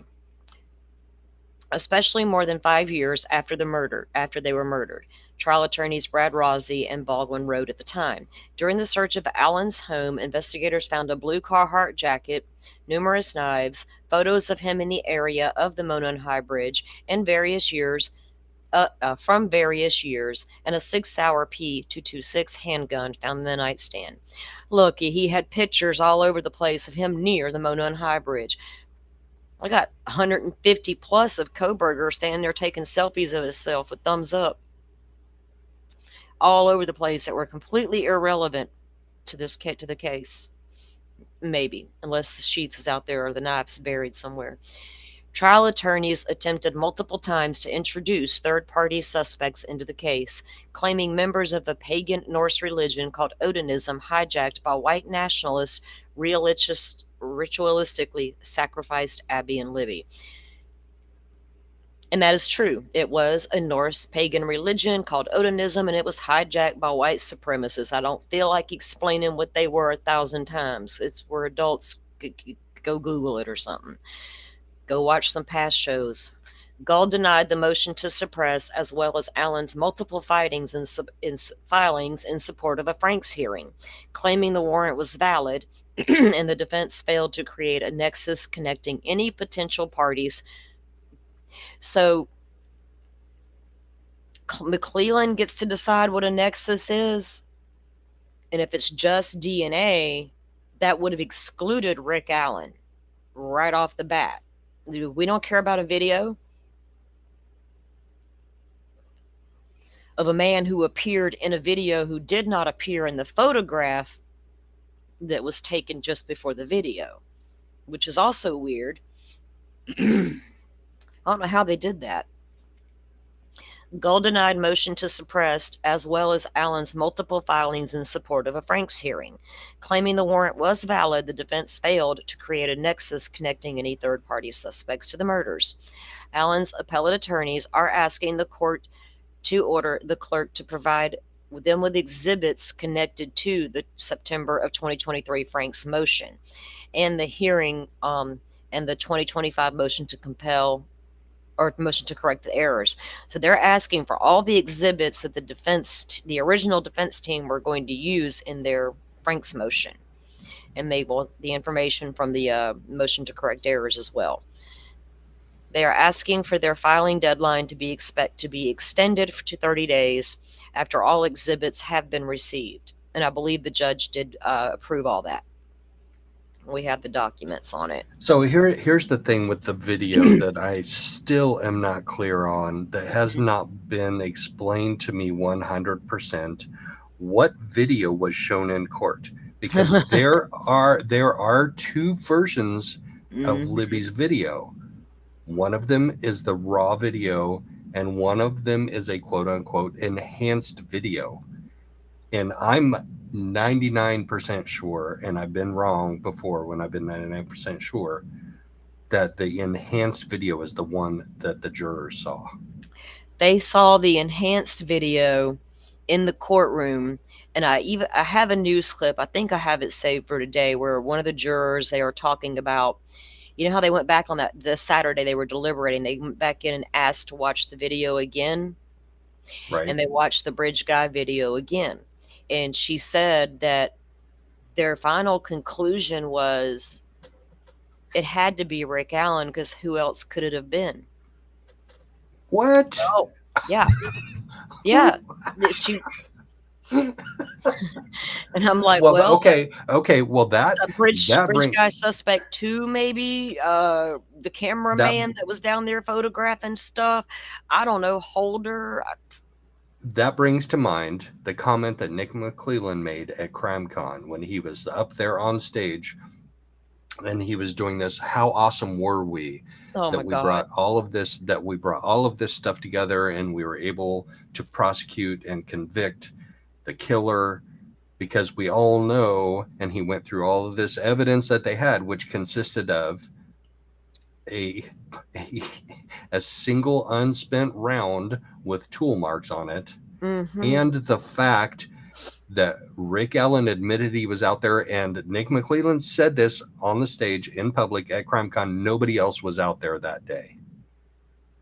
And I wanted to stand up and shout, what the what about all those witnesses y'all were talking to? Right, exactly. You have we got Dave out here taking pictures from the bridge. We got Betsy on the bridge. We got Sarah Carball driving down the street. We got Tom, Dick, and Harry. What the hell? If I had been able to think in the moment more, that's the question I would have asked. I was predisposed towards the question that I had set up, but if I had been able to think on the fly a little bit better, I would have asked that. Like, what do you mean nobody else was out there that day? They've been asked the question of so many times about why they stuff him in jail or to prison to start with. I was like, no, I would have been like, what about your fake video? What about that? I'd have been like, can I get in 100 questions real fast? I can talk fast. Come to me with CrimeCon next year. We'll get them next year. I'm going to send you a detailed list of questions, investigative reporter. All right. 2025 motion to correct errors. They are also asking that their filing deadline be extended 30 days after all exhibits have been received. They say it could take 16 to 20 hours to review the missing exhibits and substantial time to amend the appendix and to include the exhibits. The state's attorney filed a response to the motion stating they agree that the appellate attorney needs to access the exhibits. They will also need access to the exhibits to review when preparing their brief. Counsel for the state has reached out to Allen's counsel to express a willingness to work with the team and the clerk's office of how to resolve any logistical issues that arise with respect to including the evidence at issue in the appellate record. Now, they've dropped a lot of exhibits from the case already, and I've looked at some of them. I have not had a chance to go and really deep dive and review a lot of it. Joe, have you looked at any of it that's coming down? I have not. It's Um, it's overwhelming, and I think it they're doing can it be. on. I think they're doing it on purpose, like just overwhelm everybody, and we can't sort it out. But we have people Well, like All Eyes on our side that are helping us to keep it sorted out. So Well, it's the that's same way with the Koberger case right now. There's just when they finally start releasing stuff, it's boom, here you go. And then you may have a gap where you don't get anything, boom, here you go. And you're trying to unpack it all because it can be hard to keep up with. But there's so much in Delphi. With Koberger, we get it over time. But right now, we're getting these blocks. Of course, they're unsealing. But we've always gotten things dropped, nice, neat little package over time. It went that way with Delphi. And now that all this is coming down, it's hard to even. Rachel and I had that discussion. Where do we even start, right? Where do you start? Do you start with depositions of key witnesses and things of that nature? We would love to take a look at the interviews with the alternate suspects, but we don't have those anymore. Their system failed and they accidentally, quote unquote, recorded over the alternate parties' interviews, not everybody else's. I've not heard one other person's, just the two of your three alternate suspects gave interviews that are no longer available. And they have never been available, right, Joe? Those original interviews were lost forever. They brought back the suspects a couple of times. And I think the last time was in 2024 when the defense was making noise. That's what they'll call it. But one of those alternate suspects, and I have no problem putting this out there because this name and face has been out there, and he put himself out on the YouTube streets. I'm not yes, he doxing. did. Yeah, Yes, he I'm did. not doxing anybody. I've seen 3 full-on hour-long, if not more, interviews on YouTube with this guy, conducted by the same content creator.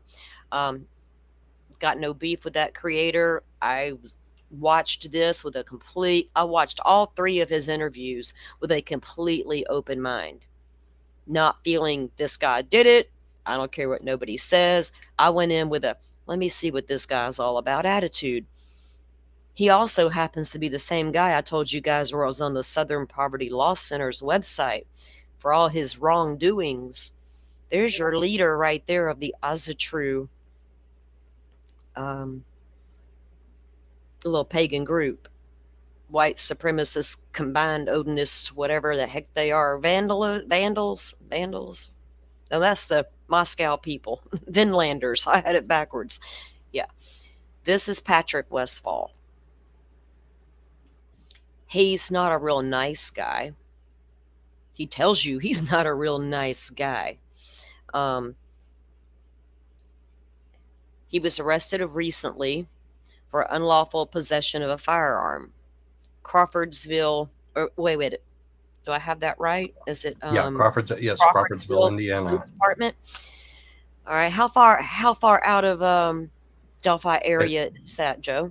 So it's as far south of Lafayette as Delphi is north. So you got to go like 25 minutes north of Lafayette to get to Delphi. You got to go like 25 minutes south. So it's about an hour to drive point to point. Right. All right. So if you go and you take a look at your criminology type stuff, and you're looking at your suspects, one thing about Richard Allen was he never had been arrested before. Led a pretty quiet, unassuming life. I think he had a speeding ticket or 2, or a seatbelt ticket or something or other. Nothing. There was nothing. And the people who come out and talked about him and his were just a few coworkers from the old Walmart. Nothing jumped out at you, right? His Google searches were going to come into court. Some horror movies that he liked to watch. All right, so then This suspect has a lengthy criminal record. Now, Brian Koberger didn't have a criminal record either, but he did have that one incident where he stole his sister's phone. And of course, needed all the mother's attention to make it through life, but he didn't have a record. So how much does a record play into anything? But then you look at our Richard Allen, and it's like one day this guy just literally snapped after drinking a beer and looking at a stock ticker and happened upon 2 girls and thought, well, you know what? I'm bored. Totally unplanned.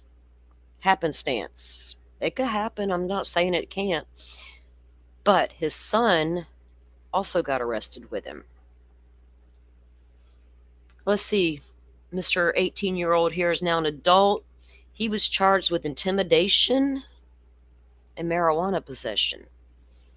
I don't know who he intimidated, Joe. He's 5'10" and he weighs 160 pounds. Westfall, upon arrest, was 6'5" and 200 pounds. I thought they were describing my ex-husband, and I looked and I was like, oh, damn, you shave your head like him on purpose and you grow a beard like him. I don't like you. Get out of my face. Anyway, his son was released on his own recognizances. I'm not sure about Westfall. I didn't look at it. I didn't really care. But this is one of the suspects. And the reason I couldn't get a gist from and I told Joe this just from watching the guy's interview and the way he matter-of-factly would talk about what they do in their Azatru and their Vinlanders and their Odin stuff. He owns it all. Every bit of it. He tells you a lot about what they practice, how they practice it, why they practice it. Pretty insightful stuff. But I could never get a gut feeling that guy was there and did something. Because that I don't know. But I would sure love to know what those interviews said, right? To figure out where my mind should go with it. Let me pull up this document. I think I have let me see if I got this saved.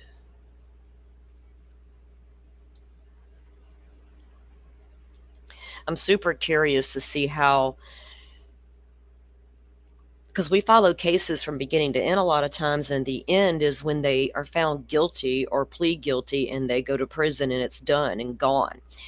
To watch one that we have followed get to that point and then an appeal is filed now following that part of it, and keeping my eye on that process. I haven't watched too many appellate processes play out with a watchful eye. You know what I mean? Like just getting updates here and there or whatever. Okay. Sorry. Okay, let me pull.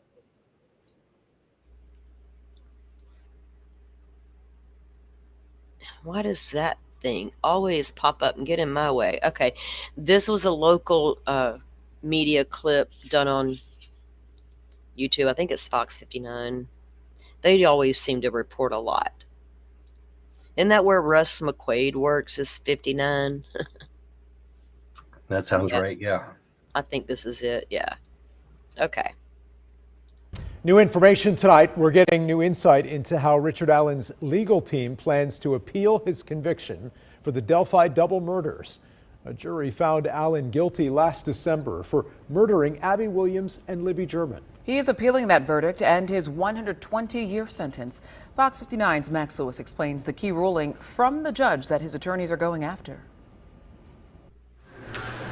In a motion filed this week, Richard Allen's appellate attorneys for the first time revealed the elements of the highly watched case they plan to use in an attempt to reverse his conviction, telling the court they, quote, intend to raise the denial of the motion to suppress and the exclusion of third-party evidence on appeal.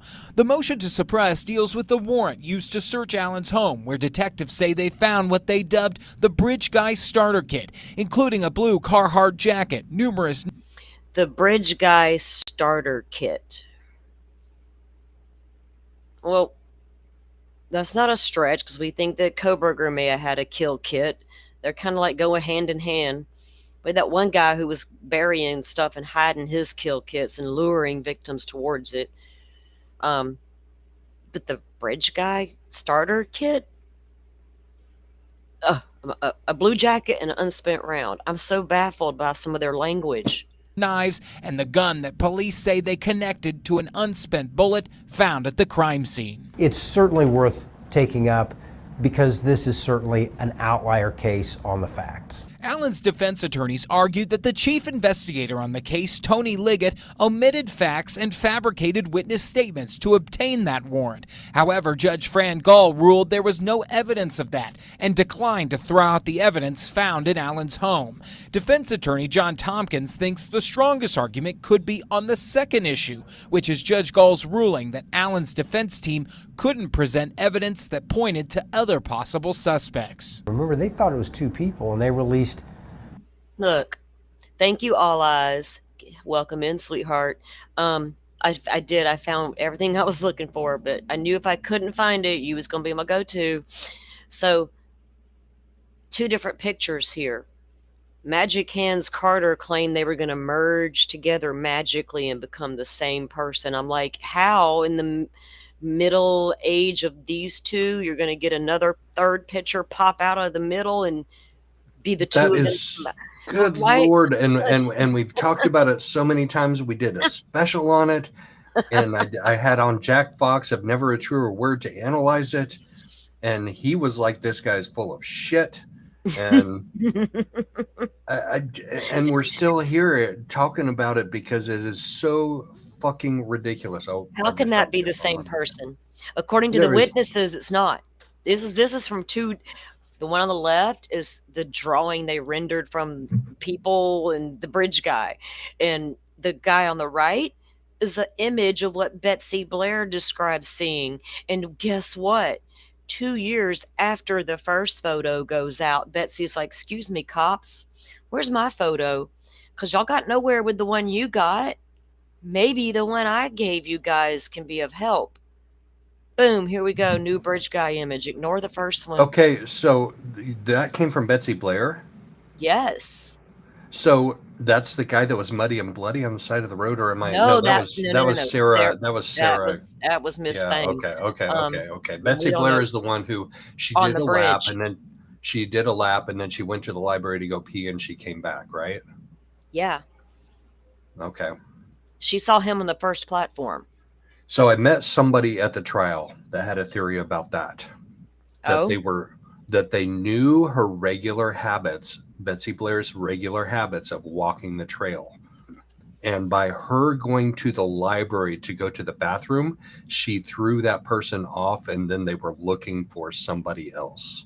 And then along came Abby and Libby. That was their theory. Just something to think about. Yeah. It could be. I've heard sometimes people shouldn't let you in where you shouldn't be, because sometimes you just watch and observe. And I saw the most ridiculous theory once involving Betsy Blair, and my mouth fell open. I'm like, these two cannot believe that is a possibility. But anyway, I don't know. But that's the guy that Betsy Blair described seeing, young bridge guy. But then Doug Carter comes out later and says, "Oh, quit being confused, guys. It's the same guy." Just, okay. If you say so, sir. If you say so. Well, here's the other thing, and somebody else mentioned it. I cannot, for the life of me, I can't remember where I saw it last night. But it was a major channel. I don't remember if it was Court TV talking about this case or if it was one of the other ones. But Nick McClellan stood up in court in that hearing to seal the probable cause affidavit before Judge Gull. And one of his reasons for sealing that, and a primary reason for keeping that PCA sealed, was we, quote unquote, we believe there are more suspects out there that we can't have information leaking to. That's not quote unquote, that's a summary. Okay. But they at that time, he claimed in court on the record, we believe there are more suspects out there, so we can't release this probable cause affidavit because it would compromise the investigation. And then shortly thereafter, we have police officers on the stand saying, "Oh no, I believe from the very beginning when we arrested Richard Allen that he's the only one. He was the only suspect. He's the only one that did this." So somebody's lying, guys. Either Nick McClellan was lying or you guys are lying on the stand. You can't have it both ways. So frustrating. So frustrating. It's been frustrating for the longest time, and that's part of the when I've always said, and part of it was this case would be part of that reason, is how they need to come out and learn how to handle the media better. When you do like McClellan and you come out loaded with arrogance, and I'm going to shut you all down because I know more than you do, and you just better listen to me. That's cute for a 10-minute news piece in the evening. They're going to buy it hook, line, and sinker. The people who can see well beyond the veil know better. And we need more. And we don't need you just come out here and tell me I got the right guy. Trust me, we're good to go. Now show me the investigation. But when you start talking about we got lost interviews, we got lost tips, 5 years worth of we don't know who did it. Oh my God, we did a great job. Now we're getting awards for solving a crime that apparently some little old lady who bakes cookies literally solved by cleaning up. That's a great investigation. You're right. I don't know what Doug Carter and Nick McClellan wanted from us. I don't like it when they come out with their little people like murder shit fall all over them. Like they solved it.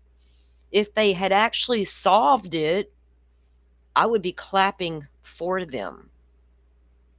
And not ironically. Right. I might have one hand in my pocket while the other one flips you a bird or smokes a cigarette. I might do it all at the same damn time. Well, you talk about hiding behind the veil. When you have a judge like Gull, then everything stays behind the veil because she is a high priestess. I mean, right?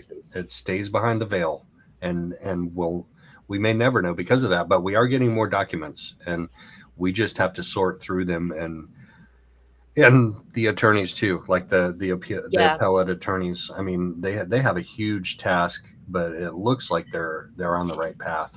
It does. They're going to go through and they're going to pick out the stuff that absolutely matters, right? And them going after the third party, I think we should also revisit the Frank's memo. There's probably a lot of people who don't know what all was contained within the Frank's memo, like the Odin report. Man, that thing is packed. Right. Packed. You know, the FBI team that was investigating the angle, the professor's statements about what his research showed, the experts that talk about the Odinism, everything contained within that Frank's motion, all these exhibits they're wanting are absolutely important. And if the appellate, if the Supreme Court gets it and says, nothing to see here, that's just it. They're going to keep doing that. But what if they say, wait a minute, and don't think that cannot happen or will not happen? This is never going to see the light of day, because it very well could, especially if there are errors and there are issues. We don't know how they ruled out these alternate suspects. We haven't seen the evidence other than them saying they gave some statements and we got an alibi. Well, one of them's alibi is he was at home with his kid, and the other one's alibi was I was at work. There's some fishy business about that. Kind of like Koberger was out riding around. Well, that shouldn't have been enough to clear him. He said he was doing it, right? It was enough to clear Westfall. He said he was at home. How did they verify that? Did his kid verify it for them? Was it this? And then we have was it that boy that got arrested? Elvis Fields claimed that he and somebody else was in a hospital somewhere in like Anderson or Muncie. No, it was like up in Anderson or Muncie or somewhere, and we're in the hospital. So our phones are offline because we're in the hospital. We were inside the hospital, and that caused our phones not to work. Well, that's convenient at that particular point in time, and I think there's been some discrepancy about that, sir, if you deep dive the documents long enough. But a lot of that, and getting Judge Gull, that's what I want to see, too. I want them to be able to get their appeals seen and heard based on her bad decisions. Because I felt like there was a lot of bad decisions along the way with her that just didn't make any logical sense. Yeah, and when it came to reappointing Rosie and Baldwin, the Supreme Court ruled against her in that. Mm-hmm. But keep in mind, Supreme Court Chief Justice Loretta Rush is from Lafayette, Indiana. So who knows what those ties and connections may be. I'll go out on a limb and say they better not have any. You're on the Supreme Court, ma'am. I do not want to hear you're not off limits. Anybody who sits on a Supreme Court, I don't care if it's in your state, you better not be working off your ties and your connections. You just better not be. Because that's not how that's not how this game is supposed to be played. That's what's wrong with the country today. We're all too willing to play the game. I don't like playing games. Not unless I can make up the rules. It's a joke. So All Eyes says there's definitely errors. It's just a question of whether the appellate judge or scoring will acknowledge. Exactly. And that's what I'm waiting on, right? To get the filings before the court, let them start reviewing that material and seeing what they say.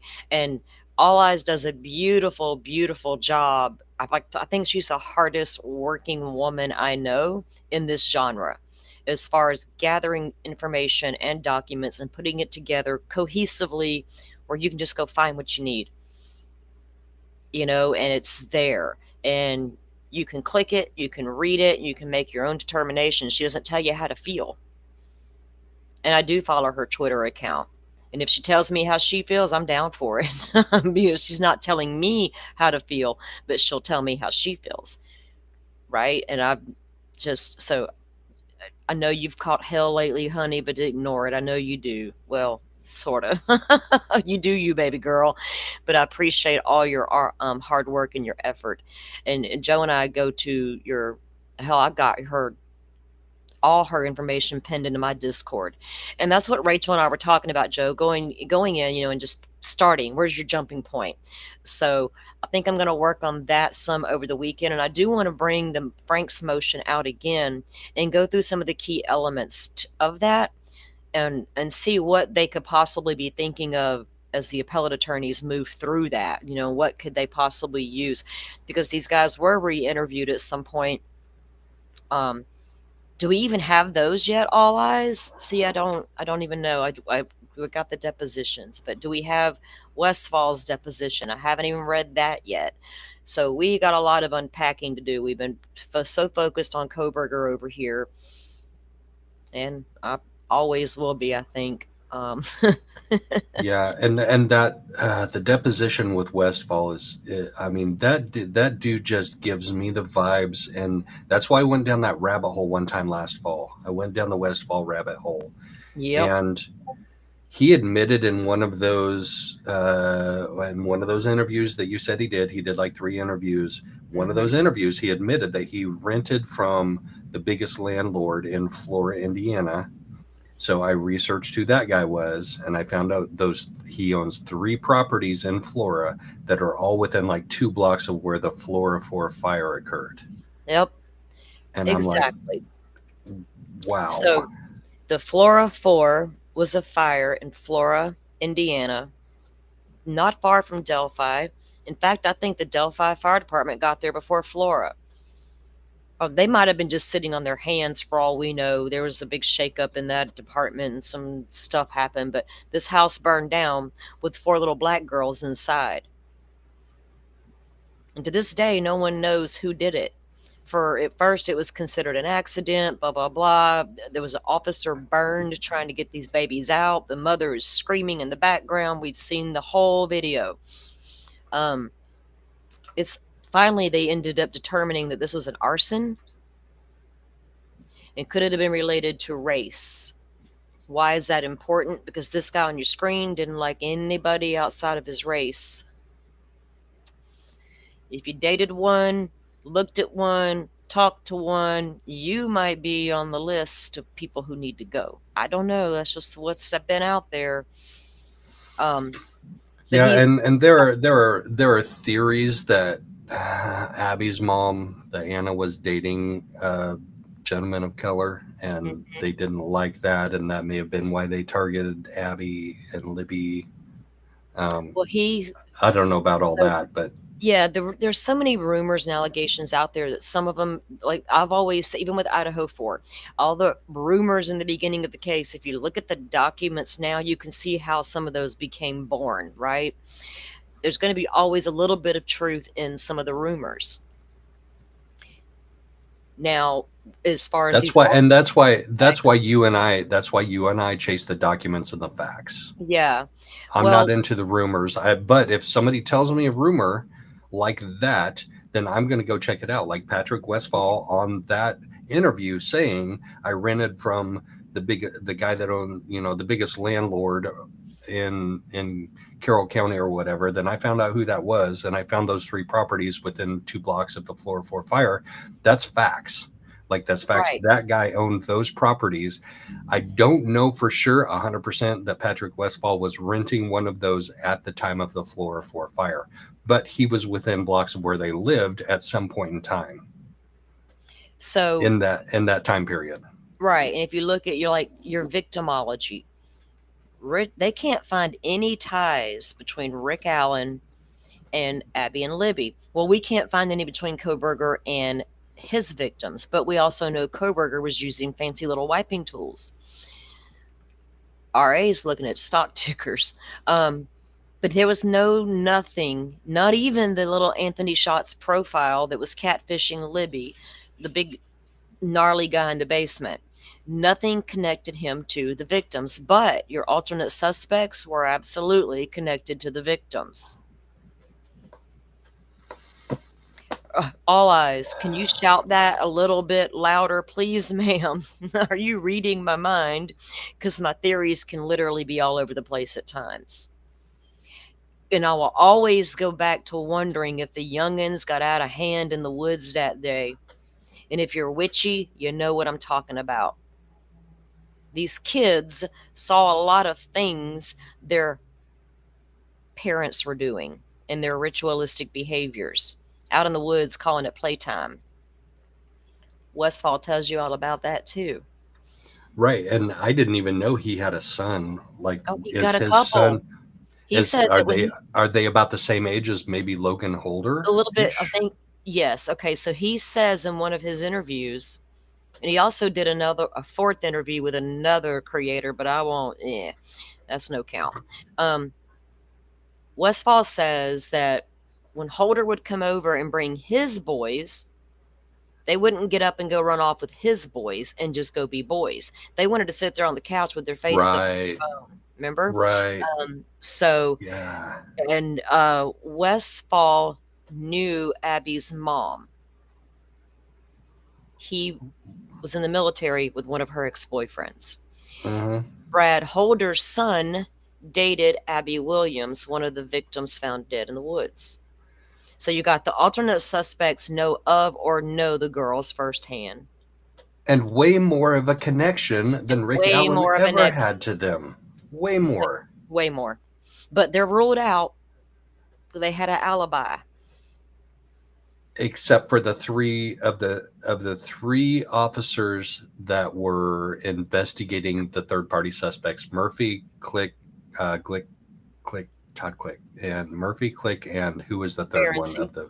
Yes, Ferenczi, who's no longer one is dead. One is dead. One is in jail, and one got up on the stand and cried.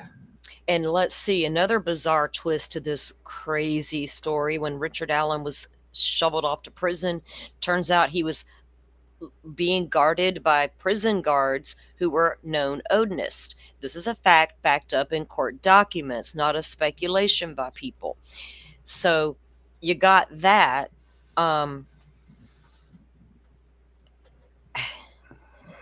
almost lost my train of thought because I was thinking about too many things at one time. This will do that. This will do there's just that so to you. many things, right, that make it kind of like, how could you rule out certain things when certain things seem so obvious, right? And well, if when you they really went did rule your guys out, please tell me exactly how you did it besides just saying you bought their alibi. Because we just don't buy alibis out here No, willy-nilly. and at the time of Rick Allen's, I think it was his 2nd or 3rd hearing, his first hearing in front of Judge Gohl, Nick McClelland said, "We have more suspects. We can't Yes. release the PCA. We have more suspects. So they hadn't ruled them out. So don't give me that. Don't feed me that line of bullshit. Even No. after the PCA was unsealed and everybody was able to read it, and they were like, what in the world is this word salad? I'd been hearing for months how this word salad in Idaho made no sense when it made sense to me. But this thing in Delphi I'm reading, I don't know what this is. That's really all you got? You know, I hope they find more that really tied that bullet to the crime and things of that nature. But even the way they did that was highly questionable. And I wasn't able to watch the trial on court TV and watch these alleged experts get on the stand and testify for me to get a feel for them to see which one do I want to put my money on here. I didn't get that opportunity. Nobody did. We got some experts on the witness stand that were Googling things during the trial. That's acceptable, No, it right? wasn't during. Yes, it was technically during the trial, but it was a lunch break. Right. Oh no, they talking about plugging in earphones and stuff. Let me Google this. Oh my goodness, where did this come from? And there's a lot of discrepancy out there in documents tied to Libby's phone. Yeah. You know, Trooper and then Cecil, you tried hard, Trooper Cecil. We appreciate that, but you know yeah. what? Well, when you going back to even the 3 officers that were investigating this Odin angle and these prison guards, my thought came back. Being guarded by these Odinist prison guards. Then one of the 3 investigators investigating the Odin angle is murdered outside the FBI field office by a former corrections officer. Was the former corrections officer tied to Odinism? Because if he was, they're doing a real good job at trying to bury that.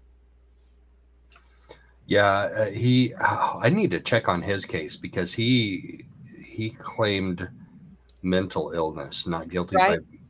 Yeah, Okay. he claimed some. Yeah. And then we have Mr. Todd Click, the other individual that was investigating the case. He sent certified letters, a certified letter of concern, right? Was it to the prosecutor? And then before trial, he's arrested on some, apparently now works for the Department of Children's and Families, and they claim that he filed reports stating he did home visits when he really didn't and signed off on it. Yeah, that case is underway right now. So what's happening? We got 1 cop dead and 2 with what?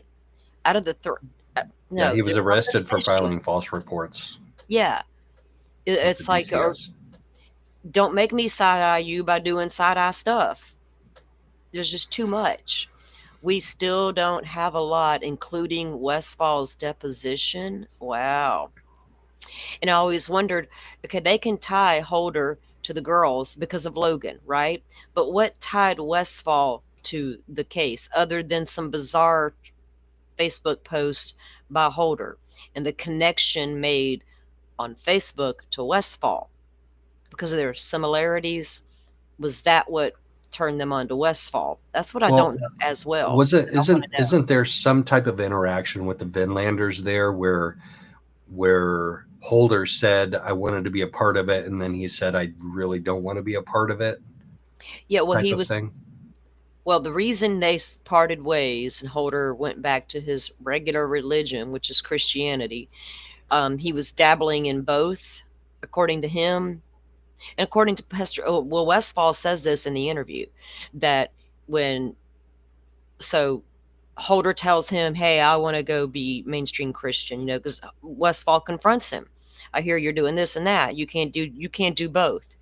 So Holder decides he's going to go back and be mainstream Christian. And he leaves some little toolkit there at Holder's house or Westfall's house that he used to make his runes with or something, and never went back and got it. That's apparently how their relationship ended. She says, I have the docket for Meehan, Click, and Luttrell. Okay, cool. I wonder if Click is being held if he's in pretrial detention or if he's out on bond. Surely those are low enough charges that he would be able to bond out. Yeah. So refers, Shane Meehan is the individual who is being charged with murder for Officer Greg Ferenczi.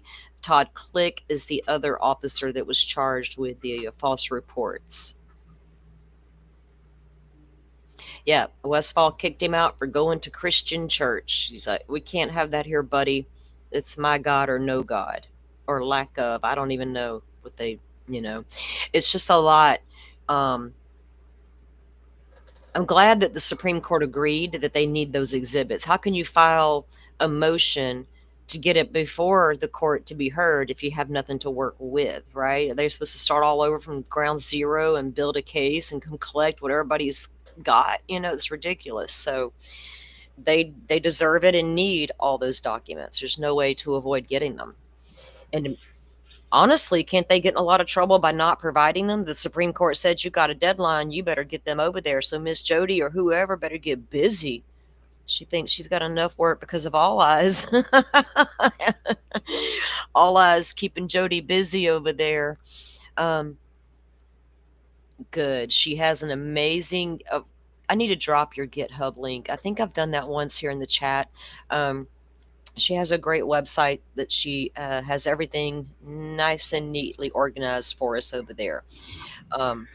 Yeah, All Eyes. I'm back from my Oklahoma trip. I'm back in Lafayette. So if I need to go do anything boots on the ground, if I need to go to a recorder's office, a clerk's office, if I need to go out to the Monon High Bridge to, push, to speculate on some theories, he said, whatever push. it is. Who's he going to push off the bridge? Right. Damn it, Joe. I have some ideas, but I doubt if they're willing to meet me out there that Me day. too. Go back and watch the beginning of my show. Ploop, ploop, ploop. You're all going in. Get out of here. Get me to fling them. Can't fling you far enough, you grifting ass. Get out of here with that victim stuff. Right. If I need to explore some theories and test some theories, I have one that I really want to do. Like I want to drive a white van out that county road.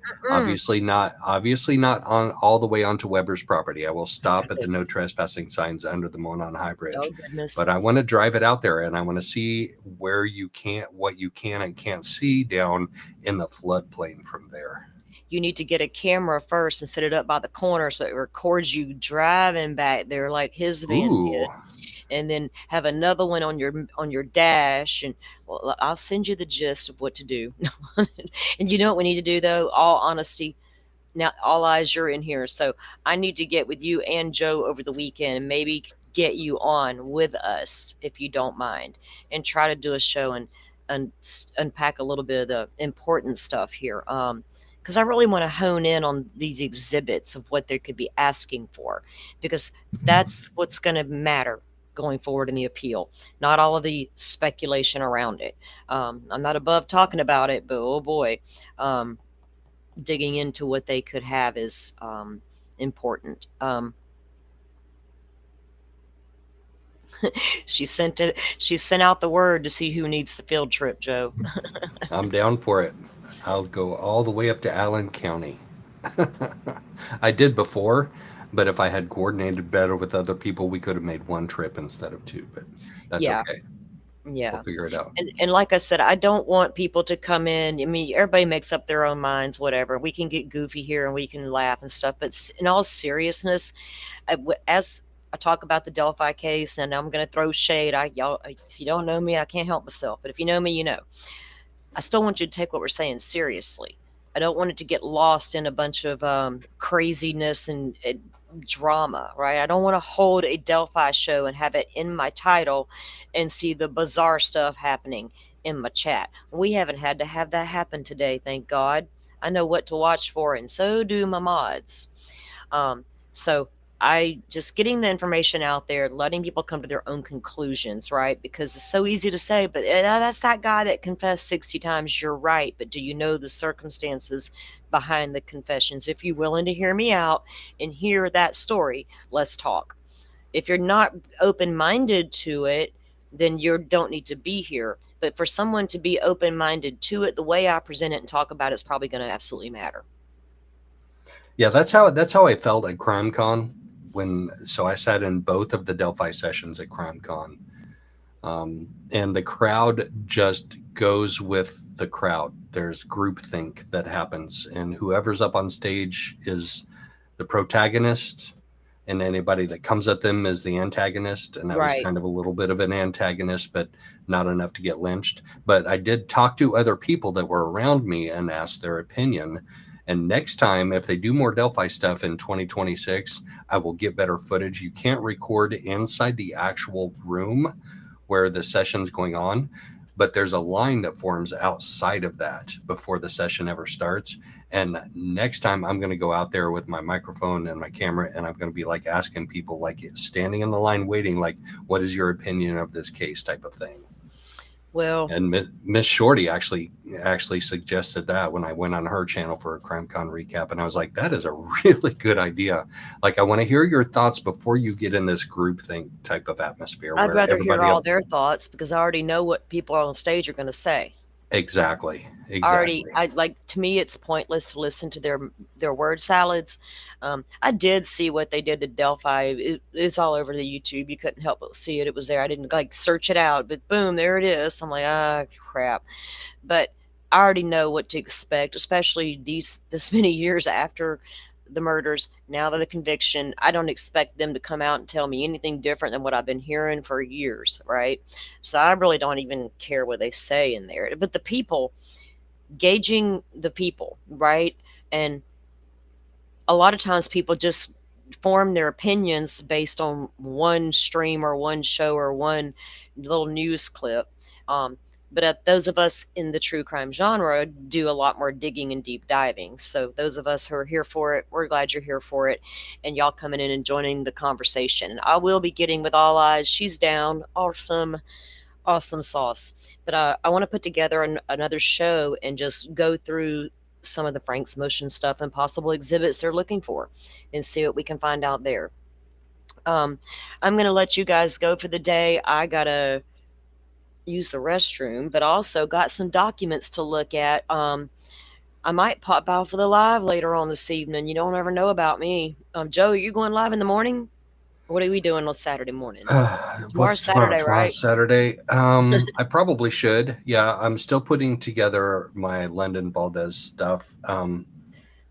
But I can go live in the morning. I probably need to keep touching base and to keep like the broad spectrum alive.